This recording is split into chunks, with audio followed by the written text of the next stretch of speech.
All right.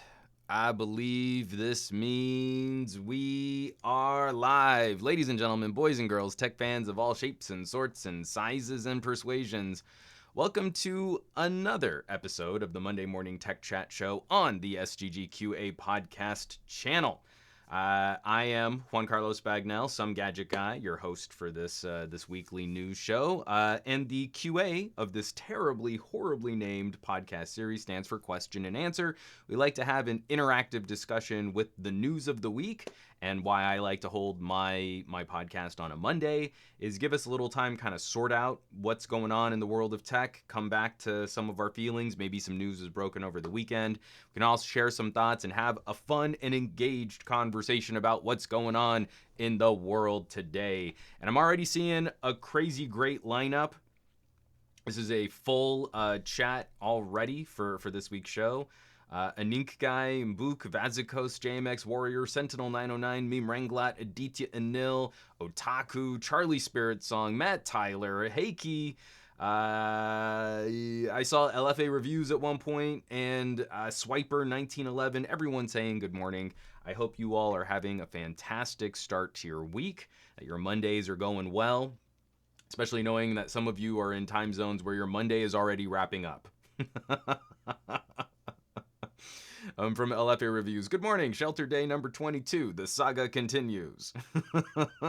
Oh, and Sam's in the live chat. Sam has been doing his own live streams too on Sundays, and Sam's streams are pretty good. You should be checking those out also. So yeah, we've got a lot to cover. We've got some news. I'm going to be continuing on with my absolutely ridiculously childish assessment of what's happening in the world today, as it seems to prevent my videos from getting demonetized on YouTube. And it's not just the individual videos that get hurt. When your channel has too many of these strikes against it, it hurts the whole channel.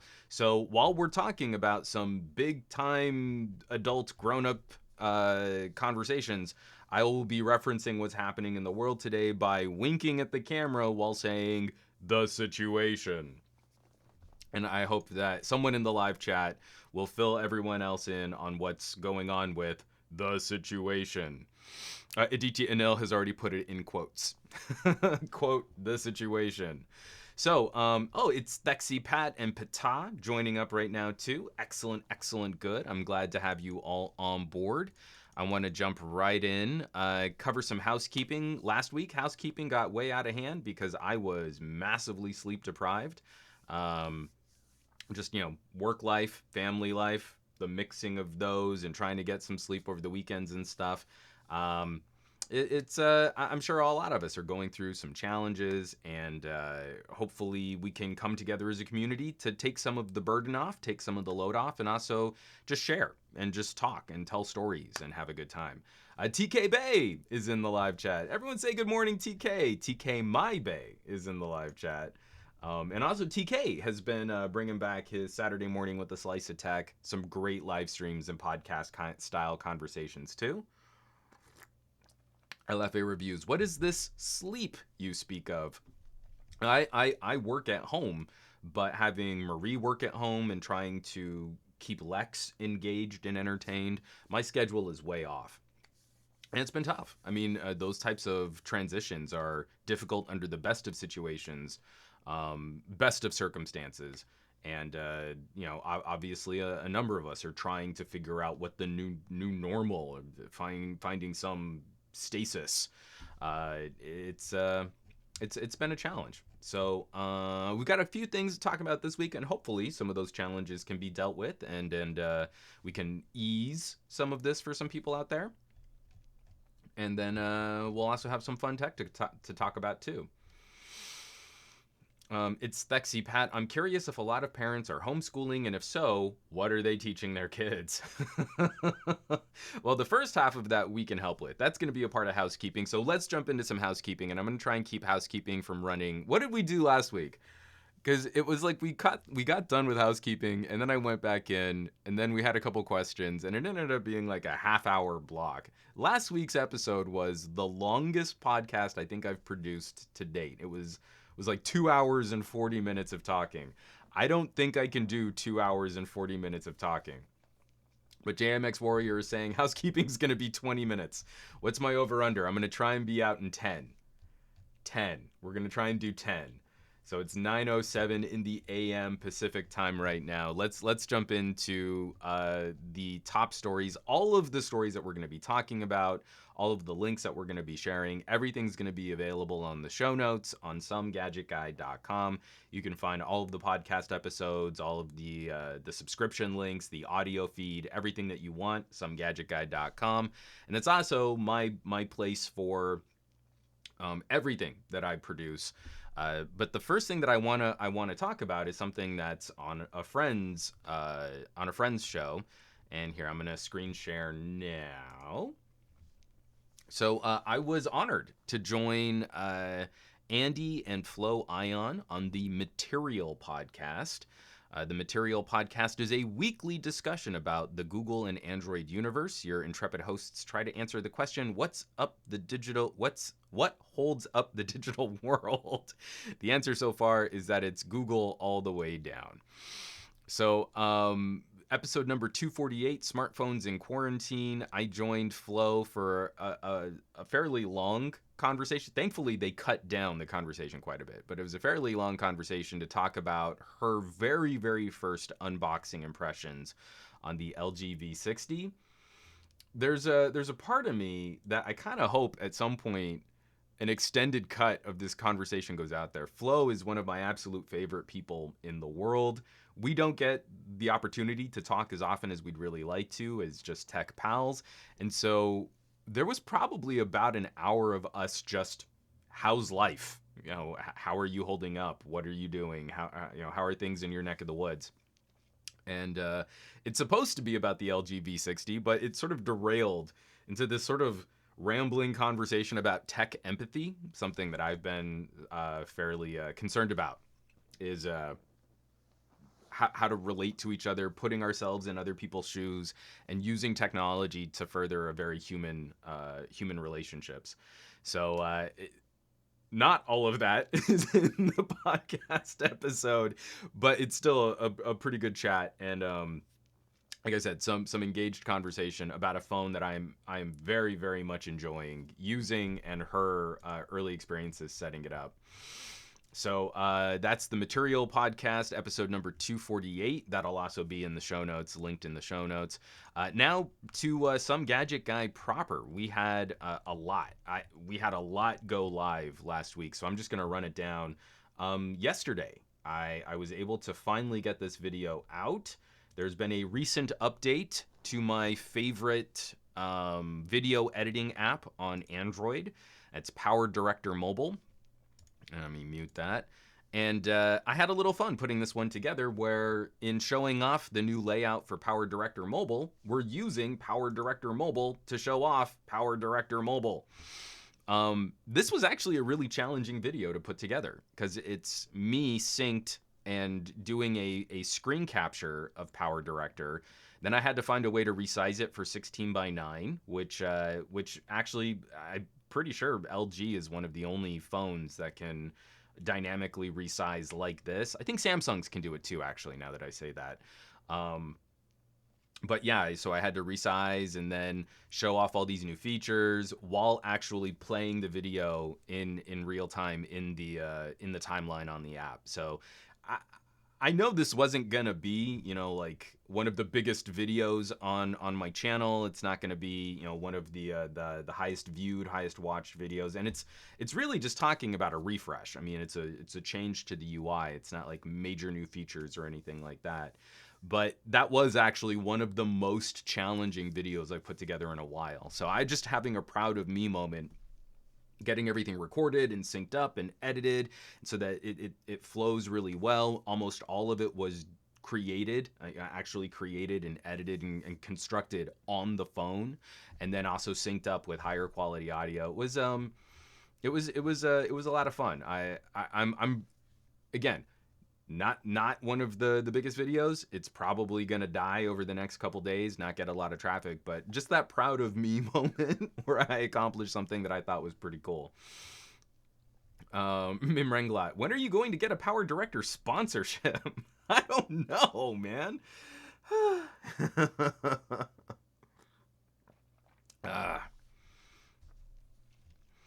All right. And let me get this out of the way here. Okay, back to SomeGadgetGuy.com. My website's going really slow. There we go. And next up, OnePlus 7 Pro versus OnePlus 7T, a long-term comparison. When has a phone surprised you? And we've got news. We're going to be seeing the OnePlus 8 is going to be officially announced on the 14th. Is that correct? Someone correct me in the live chat. I'm pretty sure that's when we're going to be seeing that new OnePlus, probably at a higher price tag. It's no longer the budget champ. It's a legit full-on flagship phone competitor. Qualcomm is jacking up the prices on every... Matt Tyler confirming it is going to be the 14th of April. Especially kind of sorting that out. This seemed like it was the right time to take a longer-term look back at just some of my own personal usage on the OnePlus 7 Pro versus the OnePlus 7T. And especially for how aggressively I like to comment on specs and horsepower and getting the most out of our mobile devices, I was actually a little surprised by my own personal behavior. Given the opportunity to pick up both, which I think is a little unique. As a gadget reviewer, I get access to some stuff. I don't think a lot of consumers are going out there to buy both a OnePlus 7 Pro and a OnePlus 7T. I was really surprised at which phone I was deciding to pick up for which, scenarios. And I don't believe it was conscious. It wasn't like I was making a rational choice in that moment. For this reason, I will pick up this phone over this phone.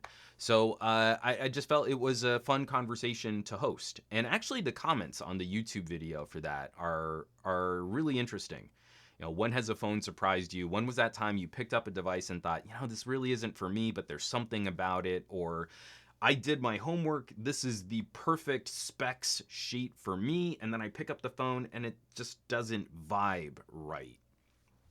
The OnePlus 7T, the OnePlus 7 Pro, they kind of surprised me last year. So, I just wanting to have discussions lately. I've just had this feeling like I'm getting burnt out on phone specs and, synthetic benchmarks. And this is how we're going to compare devices. And just some of the philosophy behind this, like all of this is so emotional.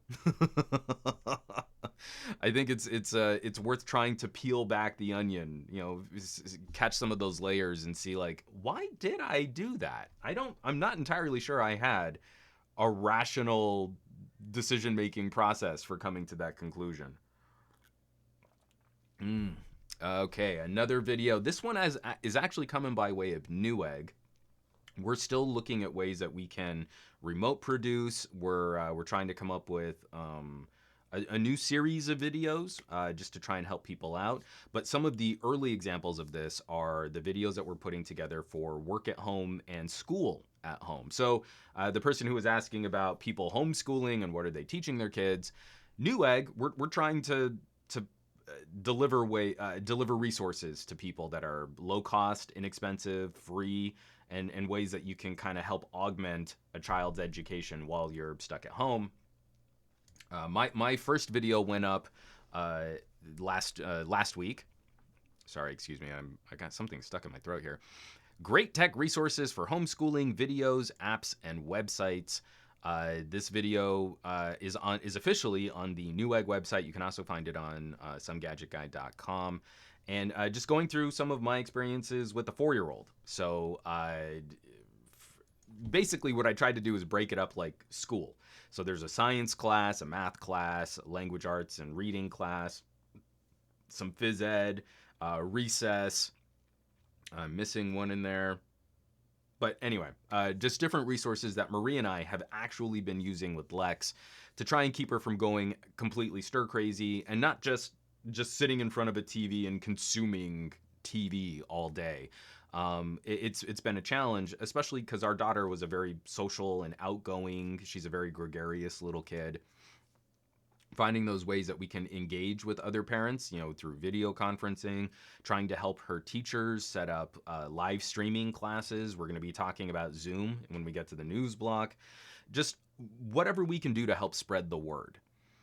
I think especially when we're tech savvy, we kind of assume that there's like a general knowledge about some of this stuff out there. But if you were trying to find free ebooks, if you were trying to augment science classes, if you were looking for homeschooling projects, you could teach your kids about, scientific concepts or mathematics, or augmenting, someone's bilingual education with something like Duolingo. Apps and services to introduce coding concepts. The video, I'm really proud of this video because between my experiences and what the Newegg Ninjas were able to find, I think it's a great starter. It's a great starting place to have a broader conversation about how we can help. Because, sharing this video, again, this video isn't going to do huge. I think it's got like 1,100 views, something like that at the time we're producing this podcast. But every time I've shared it with family and friends, they all go, "Oh, that's a great idea. I hadn't thought of that." Then it's been a challenge to say like, well, hey, if this video helped you and you think it might help other people, maybe give it a share. But my general consumer, average user, family and friends don't think about social sharing with stuff like that. They just go, "Oh, that was great. Yeah, that helped a lot. Thanks. I watched it." So I've still been trying to spread the word on it. Again, another video I'm really proud of because we put a lot of work into finding some cool stuff, and thankfully it is getting some visibility. But it's, in continuing to try and help and in continuing to try to spread the word. It's the in this situation, I keep almost saying the word that's going to get my video demonetized. We want to make sure that we're being good tech neighbors. So helping and sharing and contributing is going to be really key. And then is this, oh, one more. Yes, sorry, I almost forgot about this one. This was a really important video. So last week I took the wraps off sharing what I did a telephoto sensor comparison for the LG V60 versus the LG V50. The V50 has the triple camera setup. The V60 has main sensor, ultra wide, and time of flight sensors. And of course, there was this sort of tech ennui, this tech gnashing of teeth that LG was cheaping out and they can't do anything right. And you're supposed to put 3 sensors on the back of a phone. So I shot just a little comparison, a sample indoors and a sample outdoors. We talked about it on the podcast last week. And then I shared the video separately. You can catch just that chunk of the podcast on my YouTube channel. And performance is comparable, if not better, for losing the tiny little gimped zoom sensors that are on our phones. I've been saying this for a while now.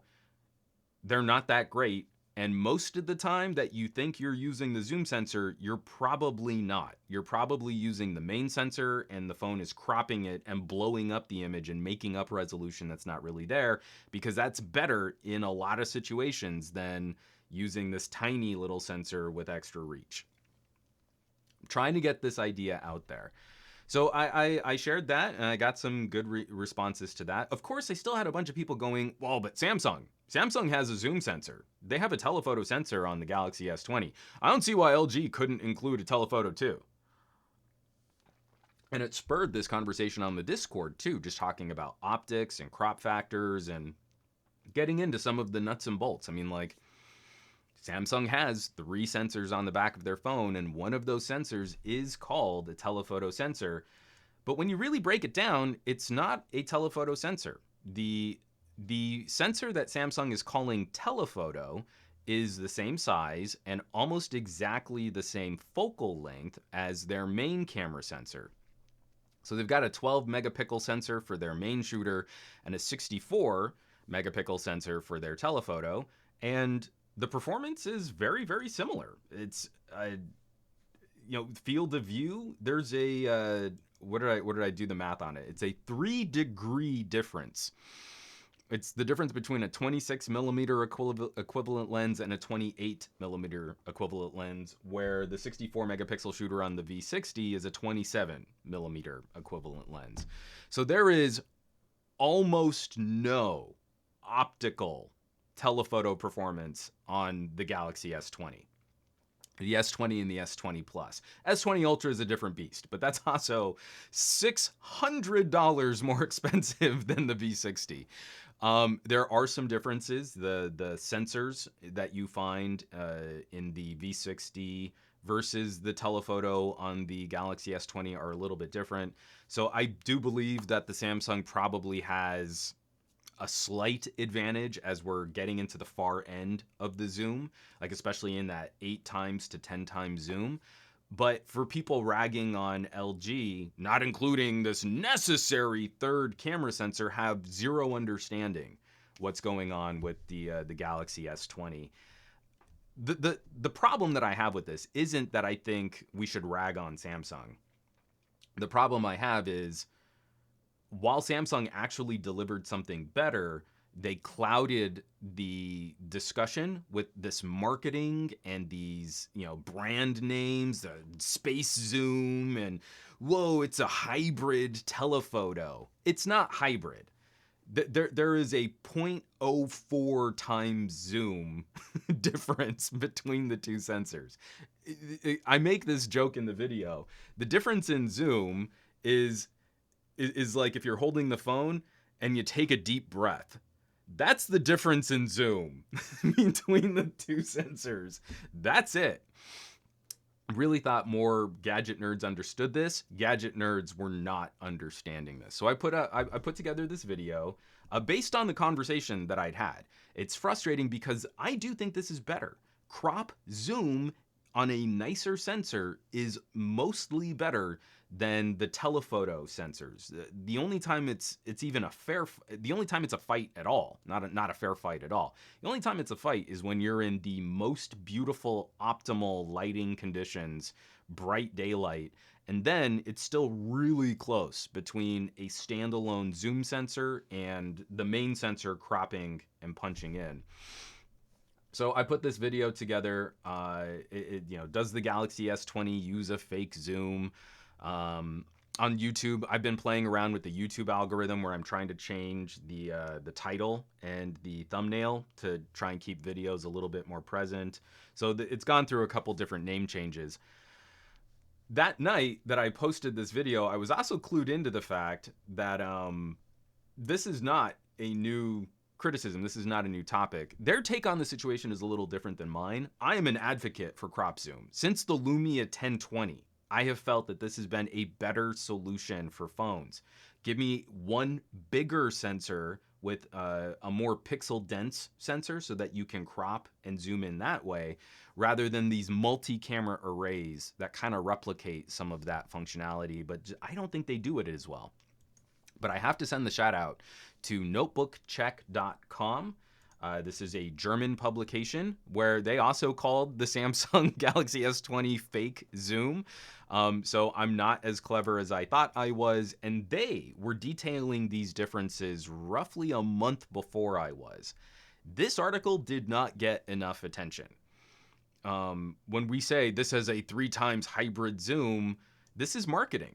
Samsung is not just delivering the reality of why this is better. They're trying to make you feel like you've got something that you've had before, but this is not accurate. Again, it's so frustrating. It makes my job more difficult to detail why these things matter, when ultimately Samsung, I feel like they arrived at the correct solution. A resolution-based crop zoom works better than these tiny little sensors. And then they've got the Ultra with the actual periscoping, the periscope module, lens zoom on the Ultra. But the fact that they're still including this 3-camera array where 2 cameras largely overlap, where the functionality of 2 of the 3 cameras are very, very similar. And then they're talking about hybrid zoom and lossless and space zoom and all these different feel-good terms. I really feel like they probably could have arrived at a phone that was less expensive, just going with the 2-camera time-of-flight setup like the V60. And then people are still complaining, well, the V60 needs a zoom, needs a telephoto. That's, I can't, it's too expensive. What are they doing? LG, cheaping out. LG, what's going on? Like, that's not how this works. And I don't know that I would want to pay more for a V60 just for a sensor that I'm probably not going to use that often. So, Meme Ranglot, hybrid zoom sounds much better than crop zoom. But it's so frustrating. It's so frustrating because, like, Samsung could just walk out there and say, hey, this is the solution. This is the right fit. So we've got this one sensor. It's great for your day-to-day photography. It does this, it does this and that. It's so much easier. And then we've got this other sensor. It's really going to improve on the zoom because we've determined that this is better.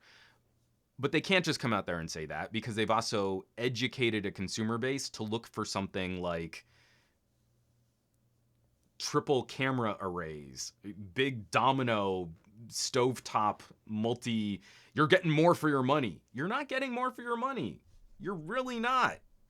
It's so annoying.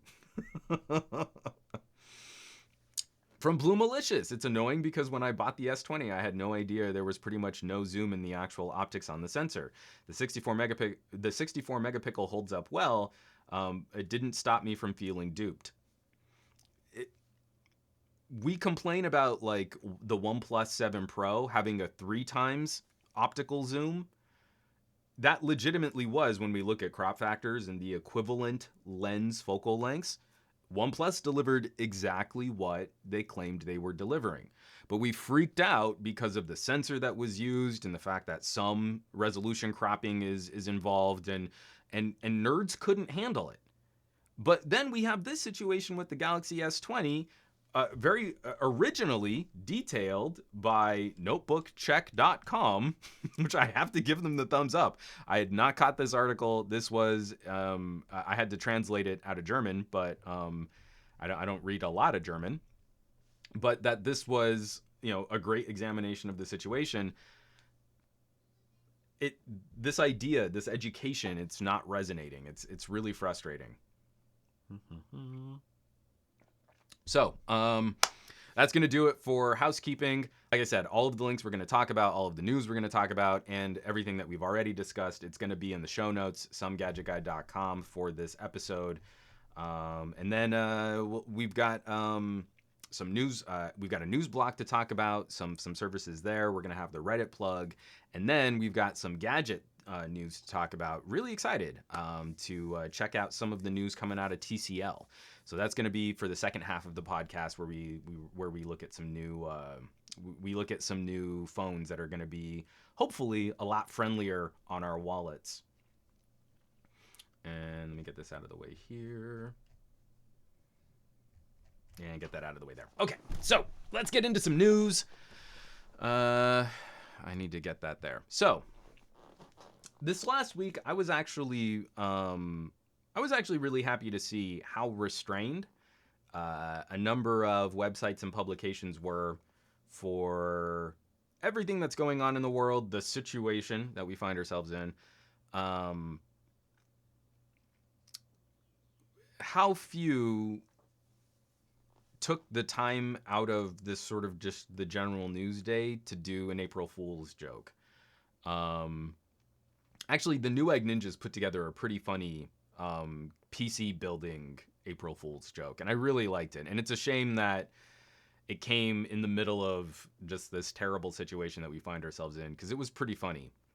They did a PC build kit where it's basically just a fake insert using this parallaxing effect. So it looks like you've built this amazing, beautiful RGB computer, but I forget what the acronym stands for, but it's called the facade. It's actually really funny. I would recommend checking that out. They put a lot of work into it, and it's just a bummer that, even a joke like that, just April Fool's jokes just weren't landing. I was actually going to do an April Fool's joke, but we'll talk about that in just a bit. The one that burned me, it looks so legit. I was actually very disappointed to find out that this was an April Fool's joke. This is a greenergoogle.com. And you read through this, and this looks real. Sundar Pichai. Today, Google stops funding climate change deniers. In lieu of our normal April Fool's joke, today we're getting serious. Over the past few weeks, the world has come to a halt. Our healthcare systems have been overwhelmed, and countless people are experiencing food and housing insecurity. And the website goes on to talk about, and linked with citations, all of the times that Google has opposed changing their algorithms for things like climate change denial videos or flat earthers, issuing an apology in light of the situation. It has forced us to recognize how similar to climate change, ignoring the science about an emerging crisis can result in suffering on a global scale. A pledge, all of the links cited and the resources, and then you get to the bottom. I mean, there's no absurdity. There's no joke in any of this. It just looks legit. And then you get to the end, and it's, this site is not sponsored in any way by Google. It is a parody site protected as fair use under Section 107 of the Copyright Act. If you work for the legal department of Google and you believe your brand is being negatively affected by an announcement that you would want to halt the climate emergency, please email at this website. I just it was really disappointing. And that's the thing about like a really good parody or a really good satire, there needs to be some germ of a joke. This actually, I mean, like I was reading through it, just like kind of a little gobsmacked, but it looked legit and it seemed like it was built in the way that a Google press release would have been built. And reading through it is like this sucked all the fun out of any potential April Fool's jokes. And it was like after that point, I just like I I just couldn't get in the vibe. I just I basically turned off the internet for the rest of April 1st because it just I, I'm looking for something and it's not this. So that one was a little disappointing. I'll share with you all. I did have an idea for an April Fool's joke. I wanted to for one day sort of turn my channel into a spooky channel. I mean, I have a couple silly videos, an April Fool's joke I think I did like 3 or 4 years ago, where I resurrected the movie review format that I used to do for movies you may have missed. And I did sort of a silly little review of a movie that I actually really did enjoy. But I'm just such a sucker for, you know, like strange things on the internet. Some of my favorite videos to have playing in the background. And I love like alternate reality games. And I love like messing with audiences. I actually ran a really low level ARG on my channel, which then infected Pocket Now for a while. There would be these like audio distortion clues in at the ends of some of my reviews. And if you followed all of the clues, it was a riddle. And when you answered the riddle, there was a puzzle. And then that sent you to an email address. And if you got through all of that, you won a phone. The producers at Pocket Now, I don't think Tony ever knew that I did that. That was not Pocket Now sanctioned or approved. But I had a lot of fun putting that all together. So I like twisting reality just a little bit. My spooky video was gonna be scary things found in comics volume 7. I obviously haven't done 6 other volumes, but for those of you out there, you can actually still kind of find this. There's an old pre-Comics Code comic book that was produced out in New Jersey. And it's just sort of like of its time, crime detective stories and horror comics. There was that like predating, the sort of comic book climate that we have today. There's one where it's this like collection of short stories, and it's almost grotesquely proto-comic. Like the art and the style of each of these stories feels like it's cribbed from like comic strips. It's not quite a cohesive comic book. And again, I'm struggling to kind of detail why that's different. That would have been a part of this April Fool's joke. But one of the little mini stories is a story called Dr. Vampire. And Dr. Vampire has fascinated me for years. It's this story of a detective who wears a cape and has a cane, and he's supposed to be fighting the dark forces around us, but you can't ever tell if it's like real supernatural or if it's just like cultists or if it's just crazy people. This is this one short story. I think someone tried to resurrect the brand years later, but for the original one-off, there are no credits on who wrote it, on who did the art. It just shows up in this one sampler with no information as to where it came from.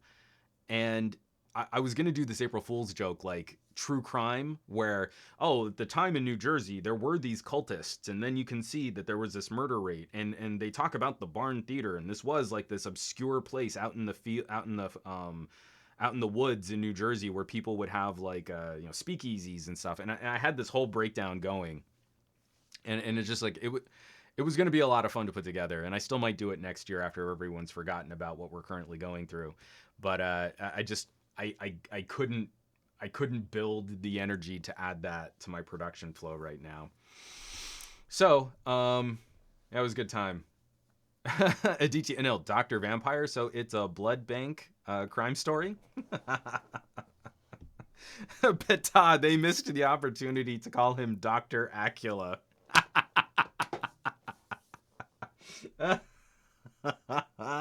But anyway, if you share my fascination for the macabre, check out Dr. Vampire. It is bizarre.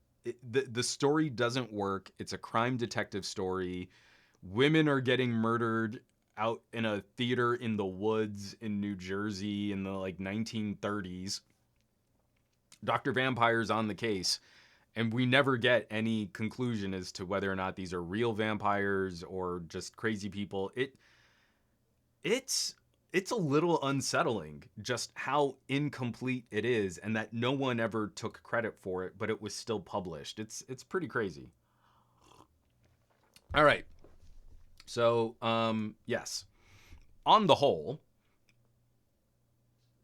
I'm actually really I think it was the right time for a number of other publications and a number of other outlets and even Google themselves. Feel like reading the room. This was not the right year for April Fool's jokes, and this greener Google one, I just like sucked all the potential fun out of it for me. Otaku. It still sounds better than the Game of Thrones finale.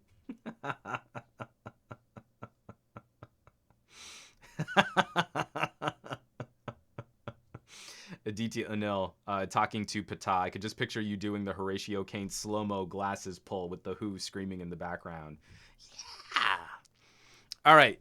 We got to follow up a story that we talked about last week. I'm actually kind of a little frustrated. We've been talking about teleconferencing, work from home, shared some great resources from Newegg on how we can do homeschooling from with technology services. And last week we were talking about Zoom and the issues they had with Facebook. I still stand by my assessment of Zoom's relationship with Facebook. Nothing about what they tried to do sounded to me like they were directly trying to profit off of private information by working with Facebook. When you incorporate the Facebook SDK so that you can do easy login, that just sounds like they were a bit lax in their follow through to make sure that private information was kept safe from Facebook. But to me, it sounded like they were trying to incorporate a login, a credential system that would make it easier for people to use their service. Lazy, disappointing, but not malicious. This is Zoom's big moment in the spotlight. They need to rise to this occasion. And then immediately after finishing that podcast, a whole bunch of stories came out about how Zoom was not protecting people's private information. So now I have bigger concerns over how Zoom is being used. There was a story about private email addresses, just private information is just sort of being stored in a way that was accessible in plain text. And from JMX Warrior, all of a sudden, everyone is using Zoom. I have a video call meeting later. I'm not liking the app and the current security issues. From Meme Wranglot, Zoom became the accidental social media platform. And I feel like the initial surge of the popularity of the platform, when it was a smaller player and it didn't have this scrutiny and people weren't trying to attack the platform, it was able to coast by some of these issues, some of these problems. That doesn't work when you become a top tier level service. And as you try to scale to meet that demand and you're under more scrutiny, you've really got to make sure that stuff's buttoned up. You've really got to make sure that the entire platform is managed better.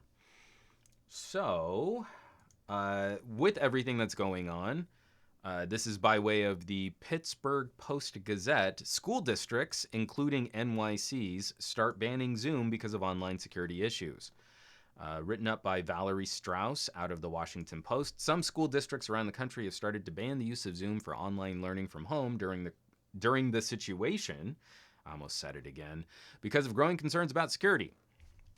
Later in the article, days after the FBI issued a warning to the public about hijacking of online classrooms and teleconferences, the New York City Department of Education, which runs the largest school district in the country, said teachers should no longer use Zoom and should instead work through Microsoft Teams.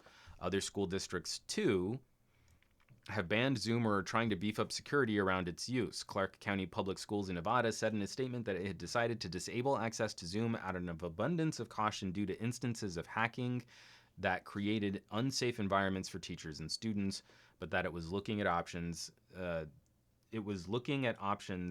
might allow it to resume access.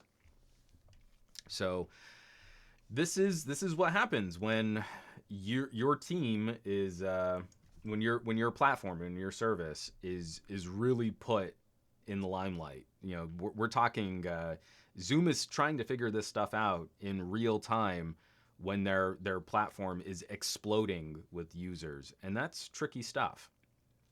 I believe the CEO of Zoom came out and said, hey, we haven't handled everything that we could have as well as we could have. They're working to shore up some of these situations.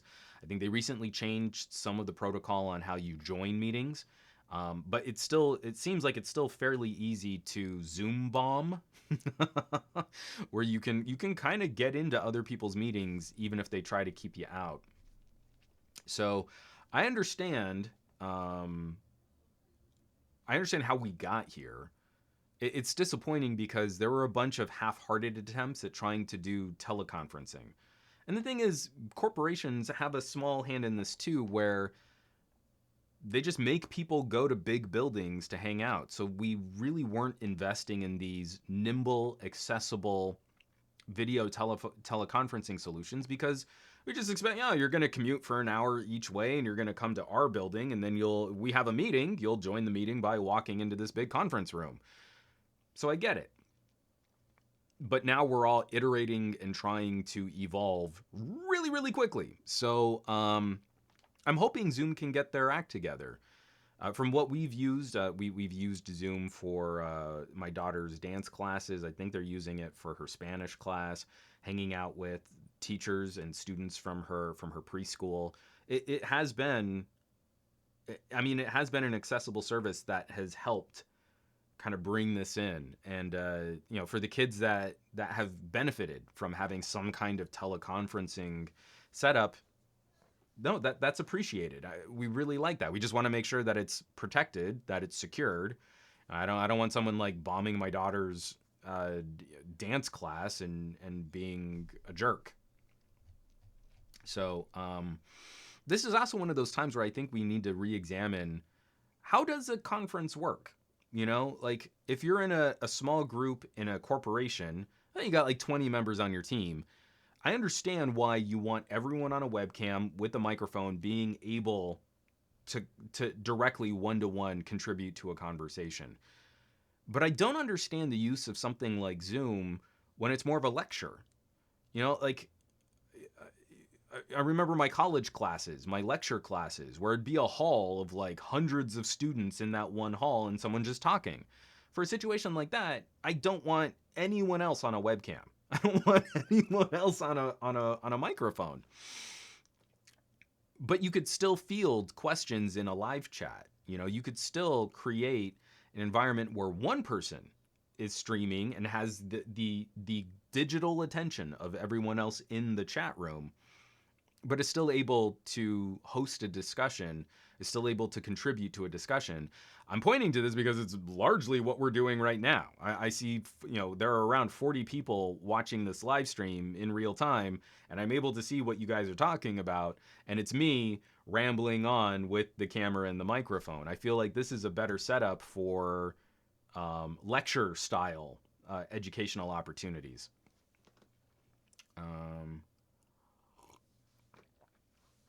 And from LFA Reviews, a YouTube or a Twitch live stream would work just fine for that. So the interesting thing is, Zoom wasn't ever going to exist as the sole known entity. It's interesting watching other companies try and iterate, try and improve, and then compete against what Zoom has to offer. Especially the Blue Malicious. Juan's always lecturing us. That's very, very true. Sorry, that kind of sidetracked me there.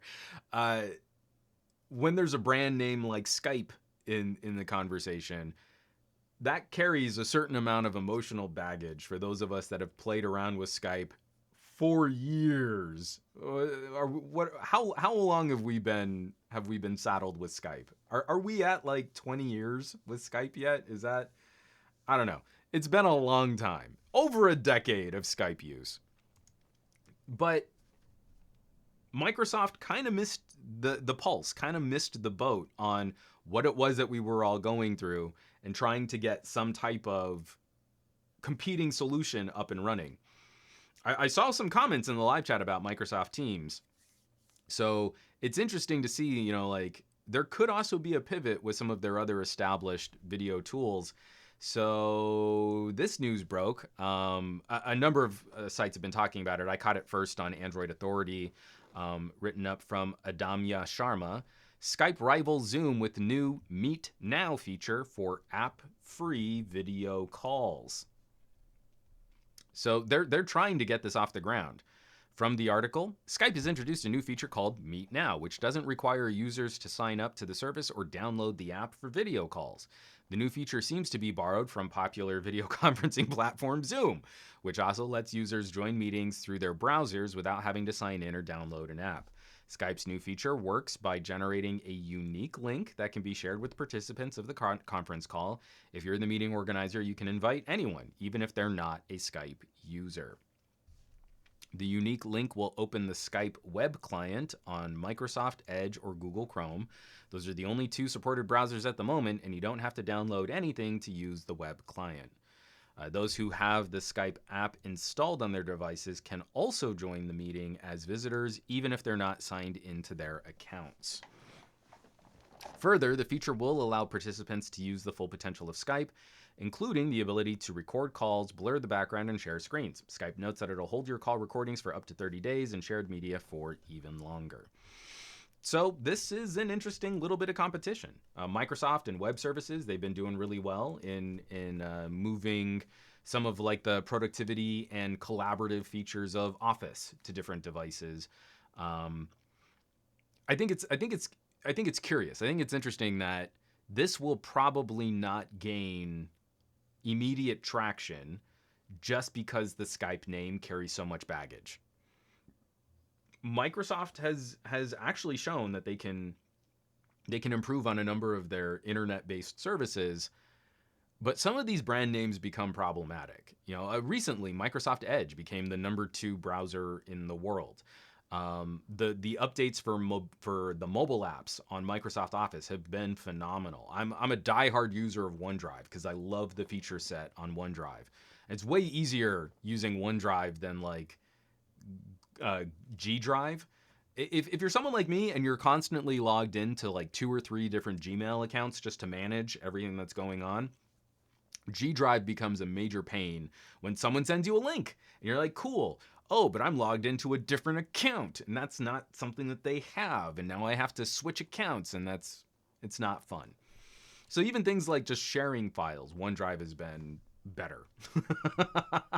Again, my usage is not indicative of the general consumer experience. But like I bring up Skype and you look at like the comments that we're already getting here. You know, Dave Burns, you'd think they'd make Skype good by now. It's like they've been trying. This is actually a step in the right direction for improving on what Skype could do. Sentinel 909, I failed to understand how Skype failed to become the Google of video conversations online, as in the default. Mim Ranglat, only reason I use Skype is for my 30 minutes of free global calls, which is actually a pretty good reason to use Skype. Matt Tyler, the Microsoft, I believe he means the Microsoft Surface Duo will be perfect for Microsoft to push video calling on their own apps. And that's also something that they've got a pretty good relationship with Samsung. You know, Samsung and Microsoft have been doing some really interesting work partnering on mobility and apps and cross-platform compatibility for services. I'm hoping that maybe we'll see a little outreach to LG too with dual screen devices.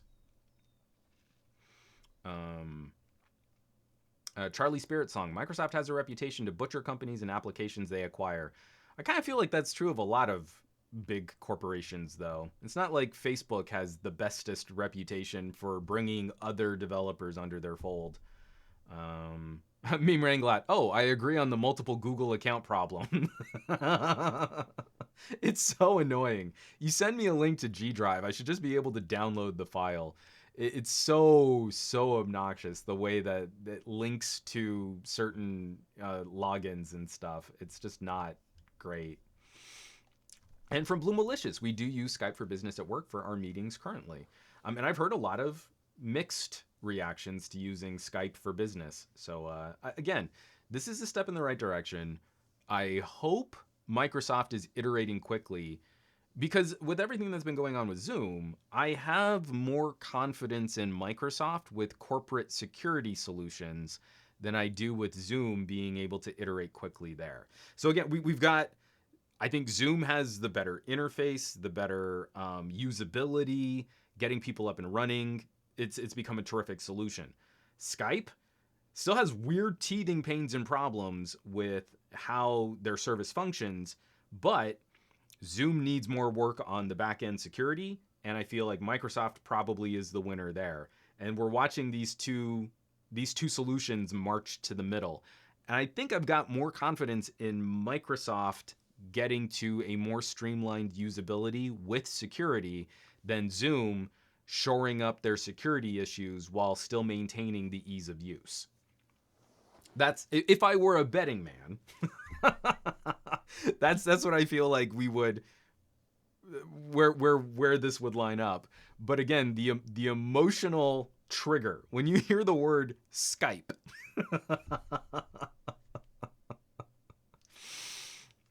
Yeah, it's just funny to see how that psychology plays. Oh, and then this is another one too. You know, Dave Bo 9, FaceTime killed Skype, and it's not like Android was going to push a competitor. Yeah, it's also interesting seeing like Apple could be stepping up here too. FaceTime is a great video calling platform. It's the same thing. Like, I really like using Duo, but when I want to engage more than just have a fun video conversation, I need other tools and other capabilities that FaceTime and Duo do not offer. And this is another opportunity where Google could be stepping up. Some kind of Hangouts professional style solution would help really well right now. Same thing with Apple. FaceTime Pro seems like that would be an easy branding to make happen. Oh, we've got FaceTime. That's how I video chat with my grandmother. But for work, we use FaceTime Pro. Like, it's built into Apple's DNA to delineate. It was like, so what is it? Well, it's like FaceTime, but I can share files and I can screen share. Oh, FaceTime Pro. Makes perfect sense.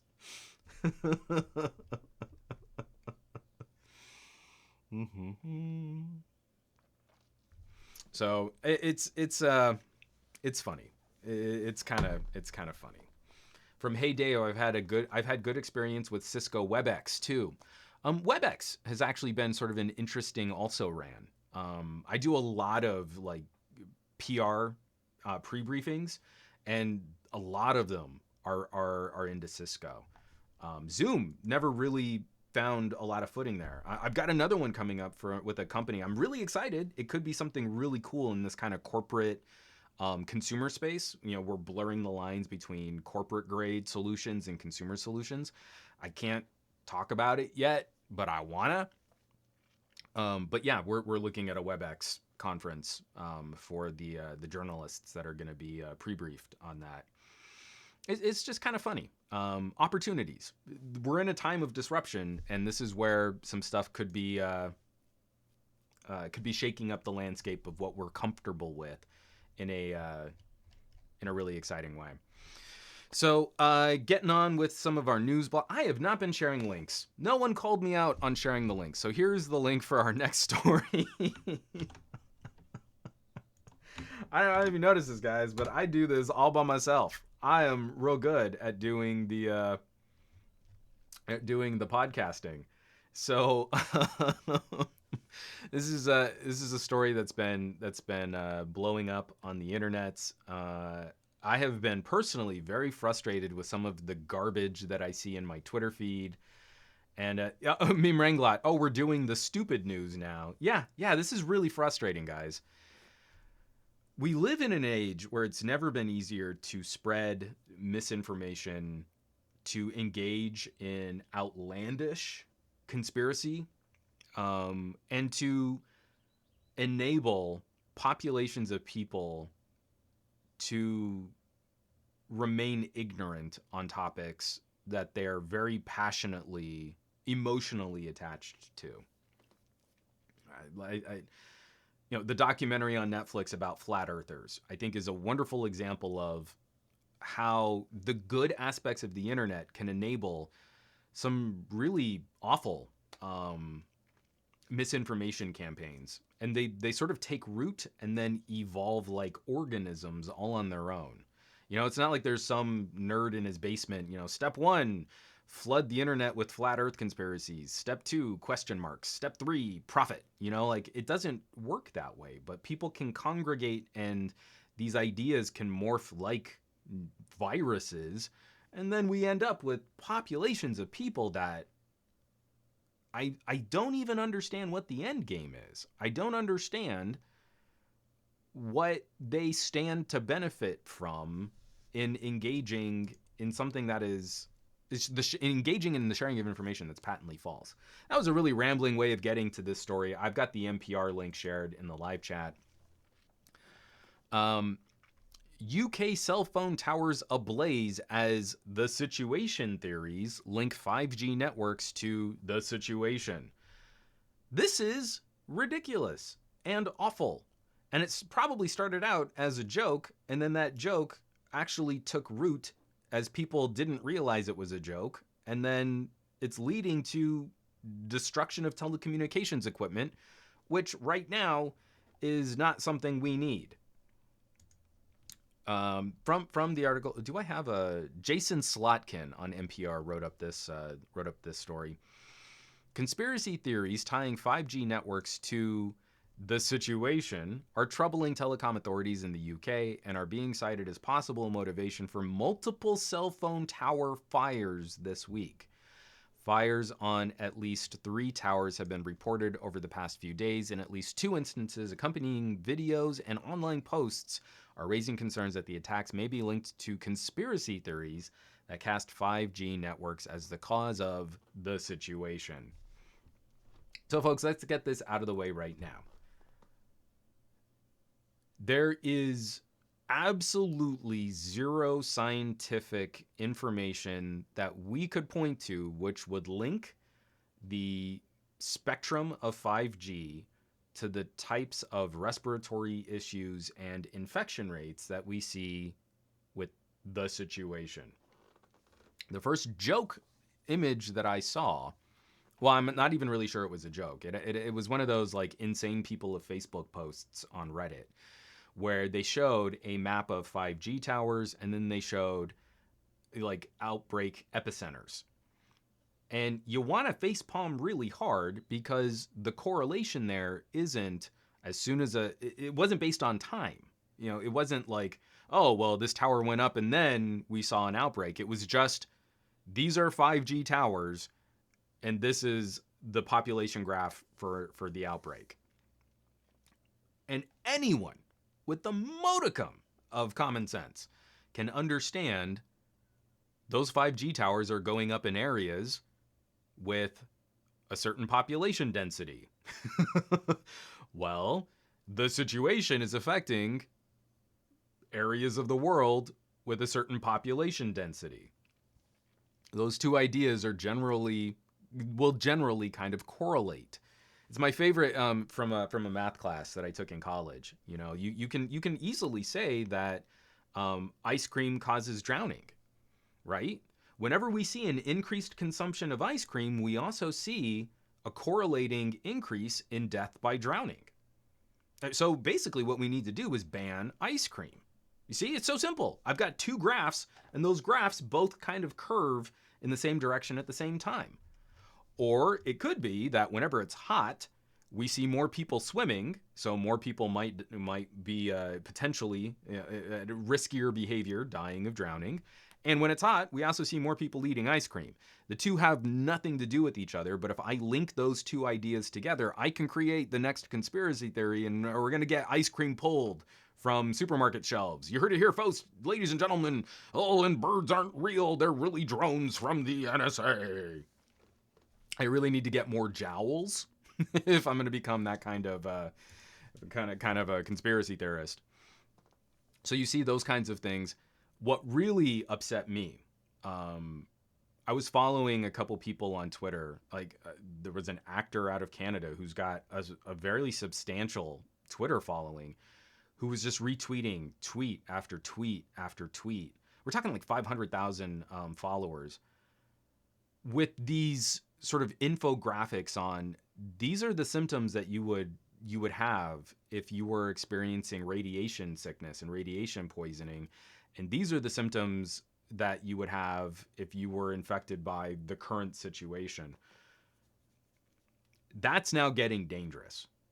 Linking those ideas and spreading this, wake up, sheeple kind of nonsense really, really does a disservice to the population as a whole. You're going to have a bunch of misinformed, undereducated people passionate about protecting and exposing the truth, probably engaging in more risky and dangerous behavior for an infection because they don't believe it's an infection, because it's about the radiation. And that's not okay. And we need to find a better pushback. Social media is designed to hype and to saturate controversial and dramatic content like this. And I have to believe that most of the people that even like share this stuff are sharing it with the wink and the nod that this is ridiculous, or no, folks, this isn't real, but this is hilarious. But that still manages to disseminate a message which can influence people and cause them to engage in behavior which is not going to be helpful in our current struggle. Me meaning, like, people, every time you eat a banana, you are eating radiation. From Simon says, Hypno, it's the leap of faith from if this might have happened and then this other outlandish thing could happen. Oh, like ancient aliens. It's so simple to staple together two pieces of seemingly unrelated information. And if you say it with a certain authority, or if you link to some kind of half-truth or semi-truth or something that sounds truthful, it's so disturbing how that idea can take root. Those of you watching right here, I'm not worried about you folks. I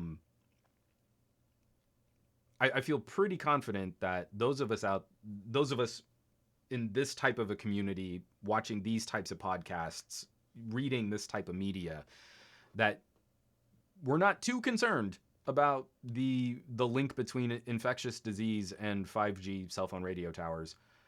Not to say that I don't have some issues with the distribution of 5G towers. It's just more, I don't think that there's any data to suggest that there could be any possible link between health outcomes currently and getting slightly faster internet. But I think this is also why we need to continue joining all of these conversations, even though this is exhausting. This is my least favorite aspect of interacting with people on the internet. Take it back to my Galaxy S20 video. It's not fun pointing out where marketing has clouded the issue and where we're dealing with sort of a misinformation or an undereducated consumer base, because basically all I'm doing is engaging in conflict. I have to be a rock in the shoe of comfort right? There's this comforting idea that I'm getting what I paid for, and that's great, and now I'm happy. Oh, and this punchable face guy in some doofy hat is telling me that I don't understand the product that I bought. He's a jerk.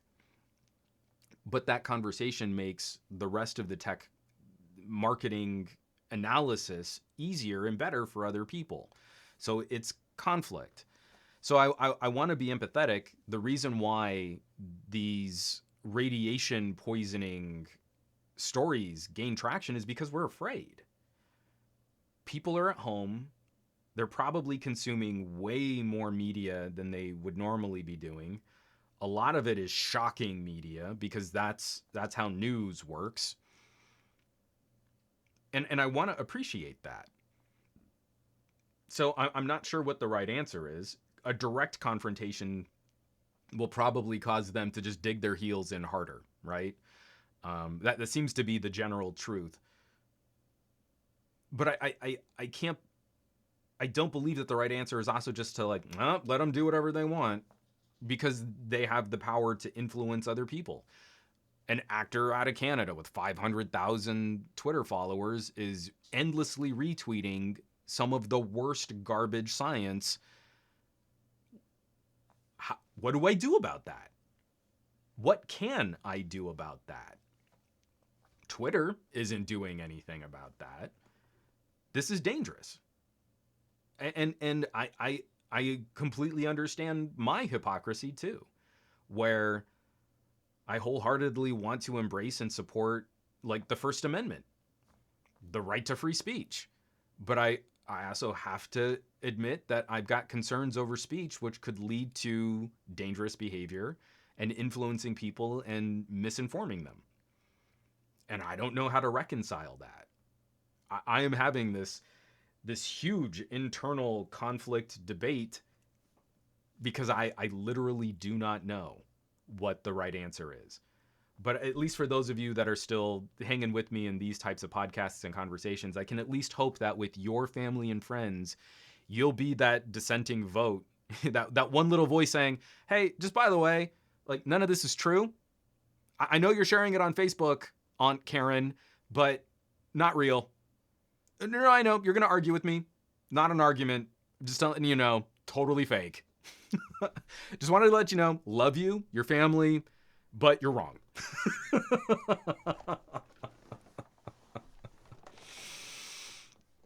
I'm really stuck. Again, in having these conversations and where I can see people are hitting the live chat, I have hope. I have hope because we can lead discussions and conversations, but man, it gets real scary sometimes.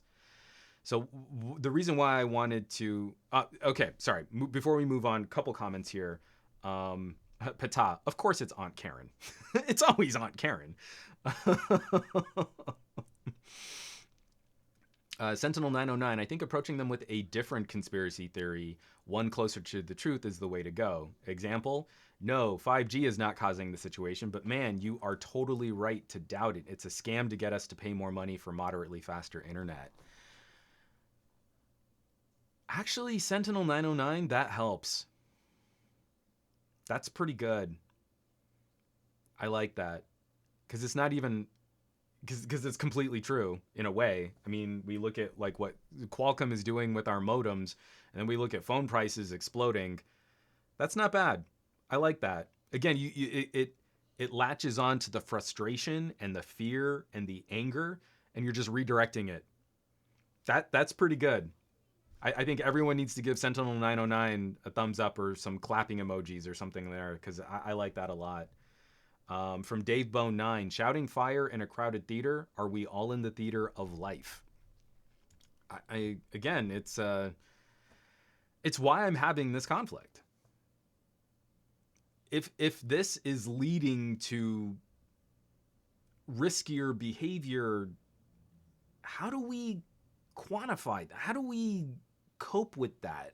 Like the normal mechanisms of society to root out bad information seem to be breaking right now, and that's concerning.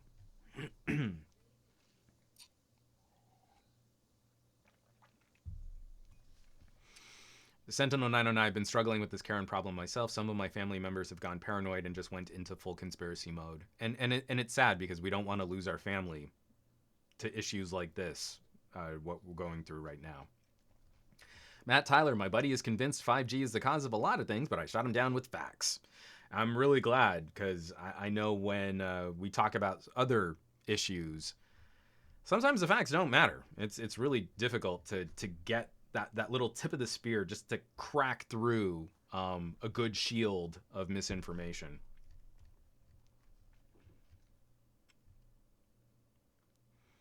And from Fat Produce, and again, like helping out some of our other family members, I had to remind my father that you can spread the virus when you don't show any symptoms. Some really scary stuff there. The other one that I just recently saw, a doctor put out a video on how you can spread I can't remember how it was phrased, but basically it's a doctor wearing gloves and showing how easy it is. Like, well, you touch this and she uses a dye and look, and then you just kind of hold your hands together and now like all of the stuff is smeared over your hands and then you just kind of brush or you move the mask on your face. You're wearing gloves and you're wearing masks. And some people are now engaging in riskier behavior because they're protected. They're wearing gloves and they have a mask on, so they're totally safe. And that's not true either. In fact, quite the opposite. As soon as you engage in riskier behavior, it kind of doesn't matter what you're wearing. You are spreading more gunk, and you are also exposing yourself to more gunk. Meme Ranglot. This is a different video. So Meme Ranglot brings up, there's an amazing video about how to properly wash your hands. Sounds silly, but go with me here for just a second. We've all been in a public restroom. First of all, way too many people just don't wash their hands. Those people are gross. But we've all been in a restroom where you're sitting there, you're washing your hands, and someone walks up to the sink and they pop some soap into their hands. And they kind of just slap their palms together and then they walk out. You have not washed your hands. So that video is amazing. So she's wearing gloves and she has a dye and she's rubbing her hands in between her fingers, backs of her hands, and around the thumb. One of the techniques that I even learned from that video. And then other things too, where some of the tips of your fingers, where doctors will like make like a pinching fist type shape and rub into the palm, around. Completely revolutionized my hand washing game. That's an amazing video. There's another one that just came out recently though, talking about how unintentional spread can happen using a very similar style, gloves and a dye, so that you can see like, oh, I'm just talking with my hands and I kind of rub my hands together and now you've smeared everything that was on one hand over to the other hand. We're going to have a completely different society based around these social interactions when this situation is over.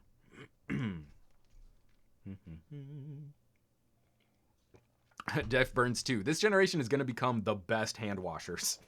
Absolutely true. My daughter is already, like, her game is getting pretty strong for a 4-year-old. Though she still will fib. Like, I'll hear the toilet flush, and then she'll come out and be like, did you wash your hands? And she'll be like, yes? I'll be like, I didn't hear any water running. No. Go wash your hands. Okay.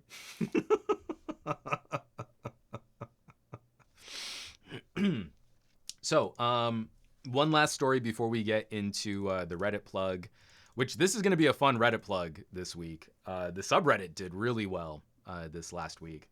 I want to drop this link in here.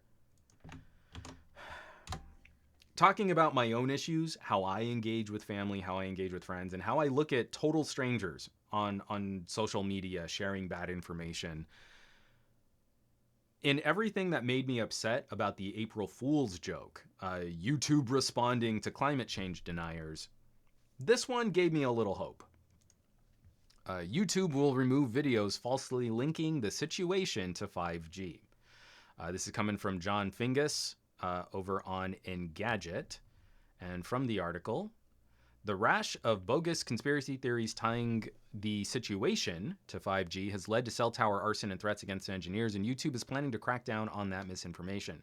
Google-owned service said it will remove videos that try to make the unsupported connection as they violate recent policies banning videos promoting medically unsubstantiated methods of preventing the situation and infections. However, it's stopping short of removing all 5G conspiracy videos.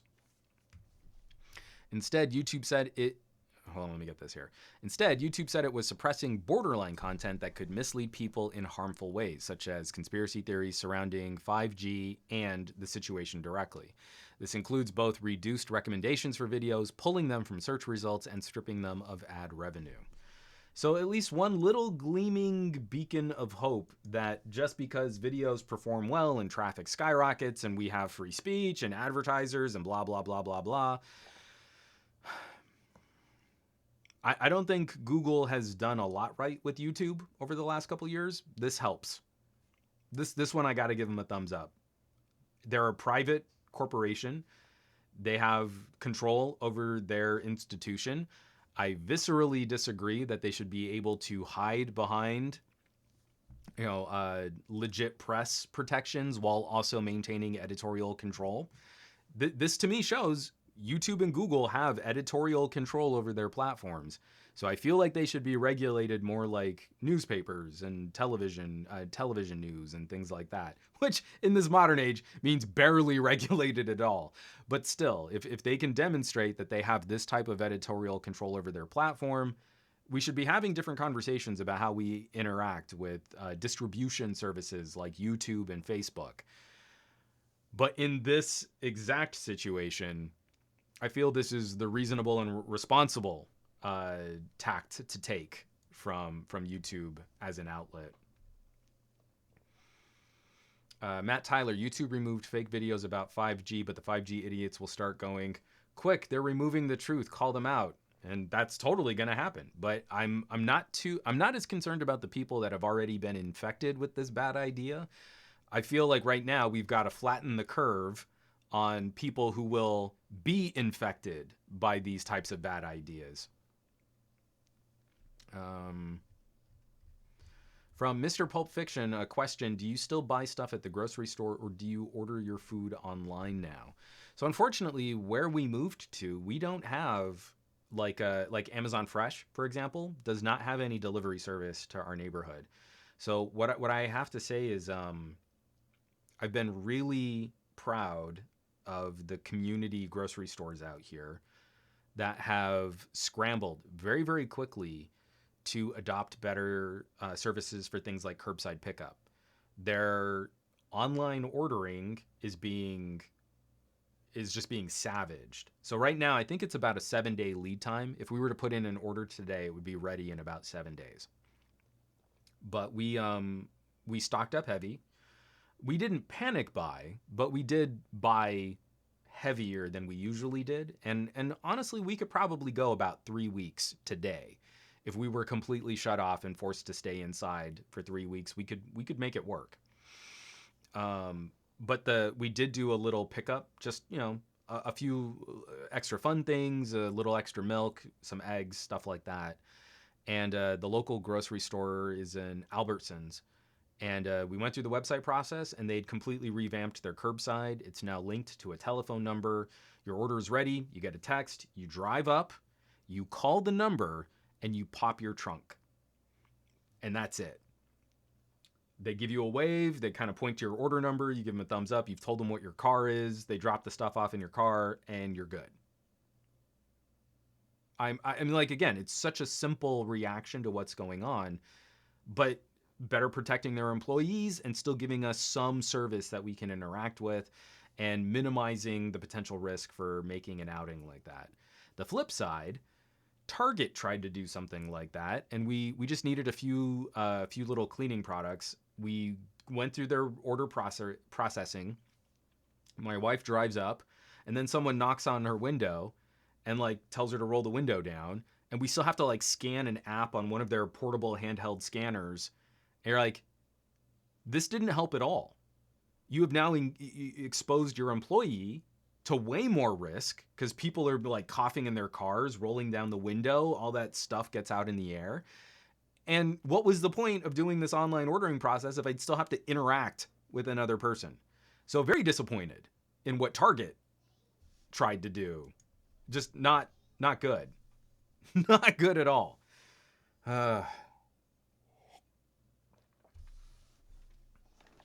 So it's been a bummer. Hey Dave, that happened to me at Walmart. I shouldn't have to touch anything. Again, I just feel like there are some common sense solutions that it would just seem to me you would be able to get that working for your employees. I don't know. I could not have been happier with the system at Albertsons, and I could not have been more disappointed in the system at Target. So why don't let's take a break from news. Actually, that's the end of our news block, and what we should probably jump into here. Every podcast has a subreddit, way to vote social news and content, and some subreddits are really about like fan engagement. Some subreddits are like, hey, send me your links and we'll talk about that on the show. My subreddit is focused on promoting content from other creators who I feel deserve more attention. And this little community has been around for a couple years. I started it fresh about 2 years ago, and it's really small. But every week we see more stories, we see more engagement.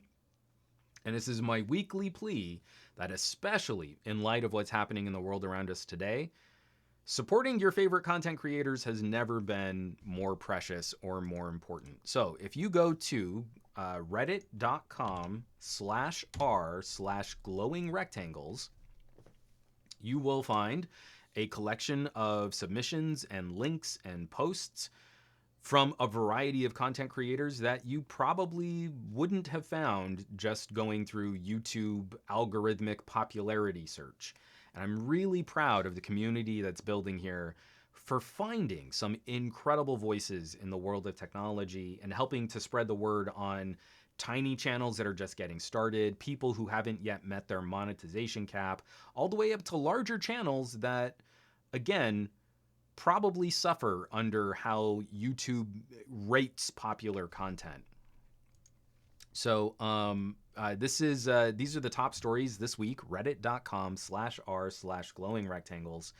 A number one with a bullet. I am always stupid excited to watch a new video whenever TechAlter puts out a new video.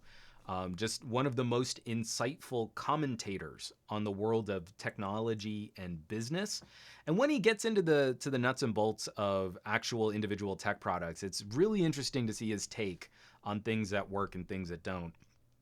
So what he's got a video on is the Ratio Android launcher. He's calling this the ultimate Android launcher. This is a really fun video to check out. I would highly recommend it. Number two, a blast from the past coming from Volokin Project. HTC U11 review in 2020. Would it still be worth it?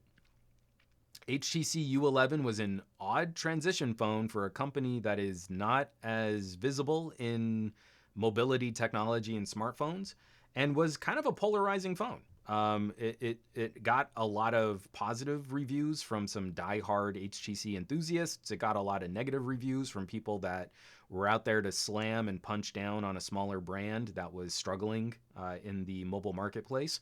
And it's interesting, like seeing the reaction to this video that those HTC mirror finish phones actually still have a little bit of a fan base out there. And then rounding out number three, from For the Love of Tech, disappointing night mode. Samsung Galaxy S20 Ultra versus Google Pixel 4 XL night mode test. A comparison looking at the low light capabilities and features. And an interesting battle because the Pixel 4 XL has a much smaller image sensor than the sensors on the S20 Ultra. So there's a hardware advantage for Samsung, but something tells me Google's software is probably able to mitigate some of that comparison. Then rounding out the rest of the top 10, we've got TK MyBay looking at the stylus for the LG V60. We've got the appeal of minimalist home screens, an article written up for medium.com. We've got a comparison. We're going to be talking about this a little later in the podcast, but looking at the Galaxy S20 Snapdragon versus Exynos chipsets, the VAVA 4K Ultra Short Throw projector review from Modern Dad, and a 7-day review on the LG V60 from Jay Williams. There's a lot of content up here. Some talking about the situation, headphones. Andrew Wallace at Fat Produce in the live chat did a background, an animated background of an X-wing running the Death Star trench, which you can use on your own Zoom meetings. You should definitely go and get that. That's pretty cool. And just some really, really cool stuff. So I know like the last 2 weeks, people were making fun of me because I would have my own videos were being upvoted to the top of my subreddit. That's not common. Well, I get a couple videos out there, sure. I mean, like I do pretty well. But it's way more common that I'm somewhere in the top 10. My Samsung fake Zoom video is, I think, number 11 over the last week. But I just want to continue to point this out. You know, when you go to Facebook, you're not really seeing your timeline in real time. You're seeing what Facebook says is popular and will keep you using Facebook longer. And that's become true of YouTube. When you go through your subscriptions, even when you're smashing those bell icons, you're seeing a cultivated feed of content that YouTube thinks will keep you using YouTube longer. If you value diversity, if you value fresh content, you value engaged, intelligent, smart commentary, that's not always what you're going to get when the algorithm is based more on popularity.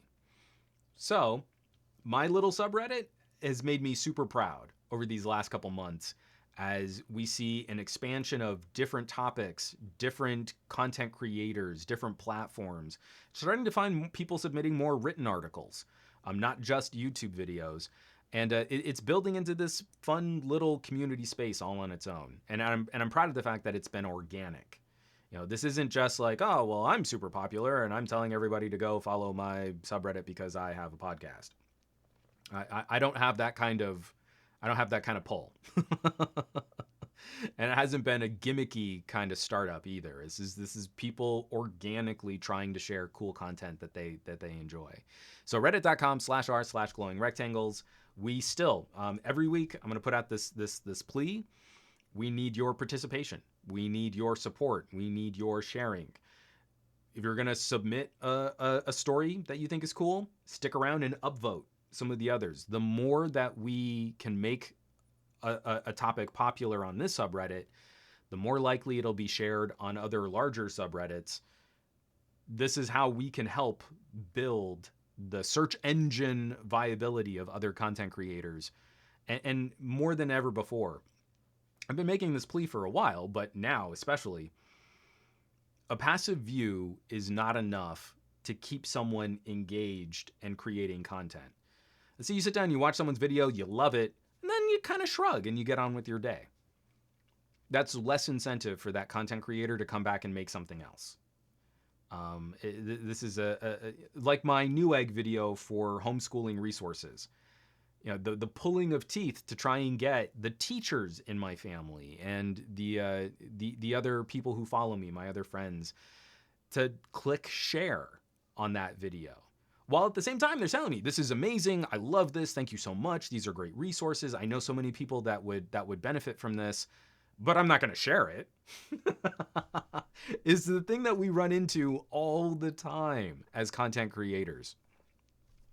We just smash into brick walls of this type of like resistance to active participation. So when we lead that discussion and we share things and we're active participants, hopefully that message gets across and other folks seeing what we're doing will be more inclined to share and participate in a more active way. So, I'm seeing a bunch of, someone asked if I had a question if I was going to be reviewing the LG V60. Baseball Super says hello. Hello, Baseball Super. My video review for the V60, the A-roll is shot. I need to do a lot of editing because right now it's 53 minutes of me talking. I don't think that's going to make it all to the final cut.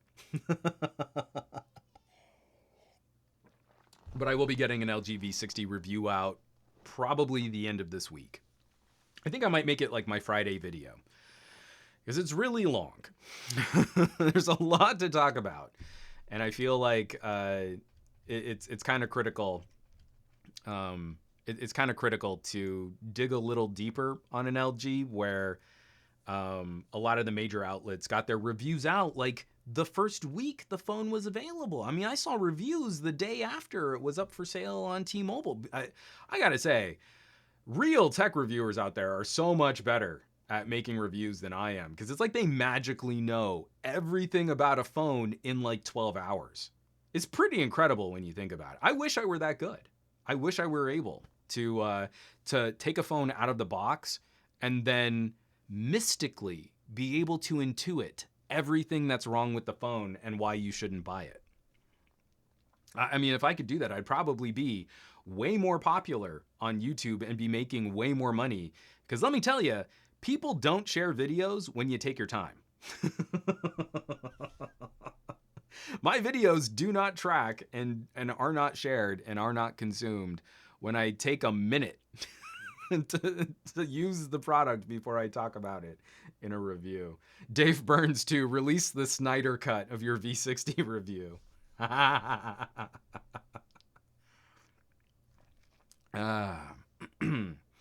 Hashtag release the Bagnell cut. Baseball Super, any info about the chocolate? We're, of course, talking about whatever LG is going to do to revise the G9 or make it a mid-ranger. I don't have any info on that. I'm in the same boat where we're kind of looking at rumors and leaks and press releases. And I really hope LG does make a harder pivot towards the mid-range. Everything that I've been doing on the V60, where they've made some compromises on this phone, I am very excited to talk about the overall experience in a way where the price performance is becoming more enjoyable, you know? I've brought this up as a snarky git on Twitter, but if we're talking about bang for buck, this is one of the closing lines of my V60 review. Let's say you do want to spend $1,000. You want to buy something nice. For $999 full retail, you can buy a Galaxy S20. Full stop. That's it. It's the phone. No accessories, no support, not even a case. $999. For $999, you can buy an LG V60 with the dual screen case. You can buy an active pen so that you can use it like a note. And there is a lot of note functionality that I'm discovering has kind of been hidden in various LG menus. We shouldn't be surprised that LG has stuff on there that I don't even think LG knows is on the phone. And you can get a 256 gigabyte SD card. One more time, $999, Galaxy S20. Base model, not an S20 Plus, not an S20 Ultra, Galaxy S20. Or $999 for a V60 with 2 displays, an active pen stylus that works on both displays, and a 256 gigabyte SD card. To me, that sounds like pretty good competition. Will there be some compromises back and forth between the two phones? Of course. But you know what's also a compromise? Is higher pricing. Spending more money is also a compromise to your lifestyle. And I feel like that message never really manifests. I see a lot of people still comparing the two phones. And to me, that comparison doesn't quite vibe unless you really talk about higher pricing also being something that's kind of a pinch. And Simon says, Hypno, the T-Mobile BOGO deal is a phenomenal value. You can get 2 V60s for the price of one.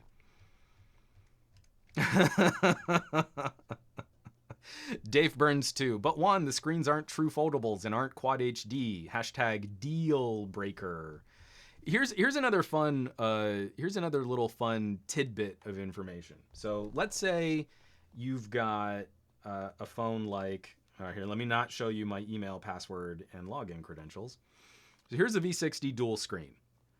The V60 dual screen over both panels powers 2 million more pixels at a smaller pixel pitch, at a tighter PPI, over a larger surface area than the Galaxy Fold, at half the retail price of the Galaxy Fold. One more time. 2 million more pixels, smaller PPI, larger surface area than the Galaxy Fold. Galaxy Fold is very impressive for introducing a fragile plastic screen that you can't use an active stylus on, because this would destroy the screen on the Galaxy Fold, to poke it with a really hard fine point tip. Now, the V60 does not really offer a good continuous screen experience, but when you start doing more on 2 displays, it's really hard to go back to one phone screen if you're a heavy multitasker. And that was one of the major selling points of the Galaxy Fold. You can have like 4 apps on your screen at one time. Isn't that amazing? You can multitask on the Galaxy Fold. But if we're talking multitasking, the experience on the V60 is going to be higher resolution, better clarity, and a larger surface area than the Galaxy Fold at half the price. I feel we're in competitive territory. From Heiki, compromise.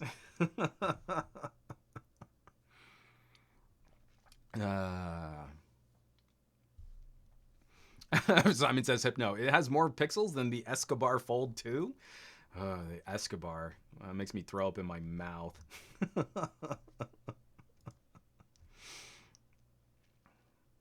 And get this out of the way here. You guys are cracking me up. Okay, getting into the tech block real quick, because we talked about T-Mobile last week. Here, let me get this over here and screen. Oh, let me drop the... I'm not doing... Guys, I need you to yell at me more. I am not sharing the links in the live chat. I just wanted to follow this up real quick. Get this queued up here. T-Mobile completes merger with Sprint to create the new T-Mobile. We talked about last week, before the merger was finally finalized, T-Mobile introduced some new calling plans. There's a $15 a month plan and a $25 a month plan. I just wanted to highlight this. It was like the day after I did last week's podcast. The new T-Mobile is now stapled together with Sprint. I want to scroll down here to their press release. The network will have 14 times more capacity in the next 6 years than T-Mobile alone has today. Customers will have access to average 5G speeds up to 8 times faster than current LTE in just a few years. Within 6 years, the new T-Mobile will provide 5G to 99% of the U.S. population and average 5G speeds in excess of 100 megabits to 90% of the U.S. population.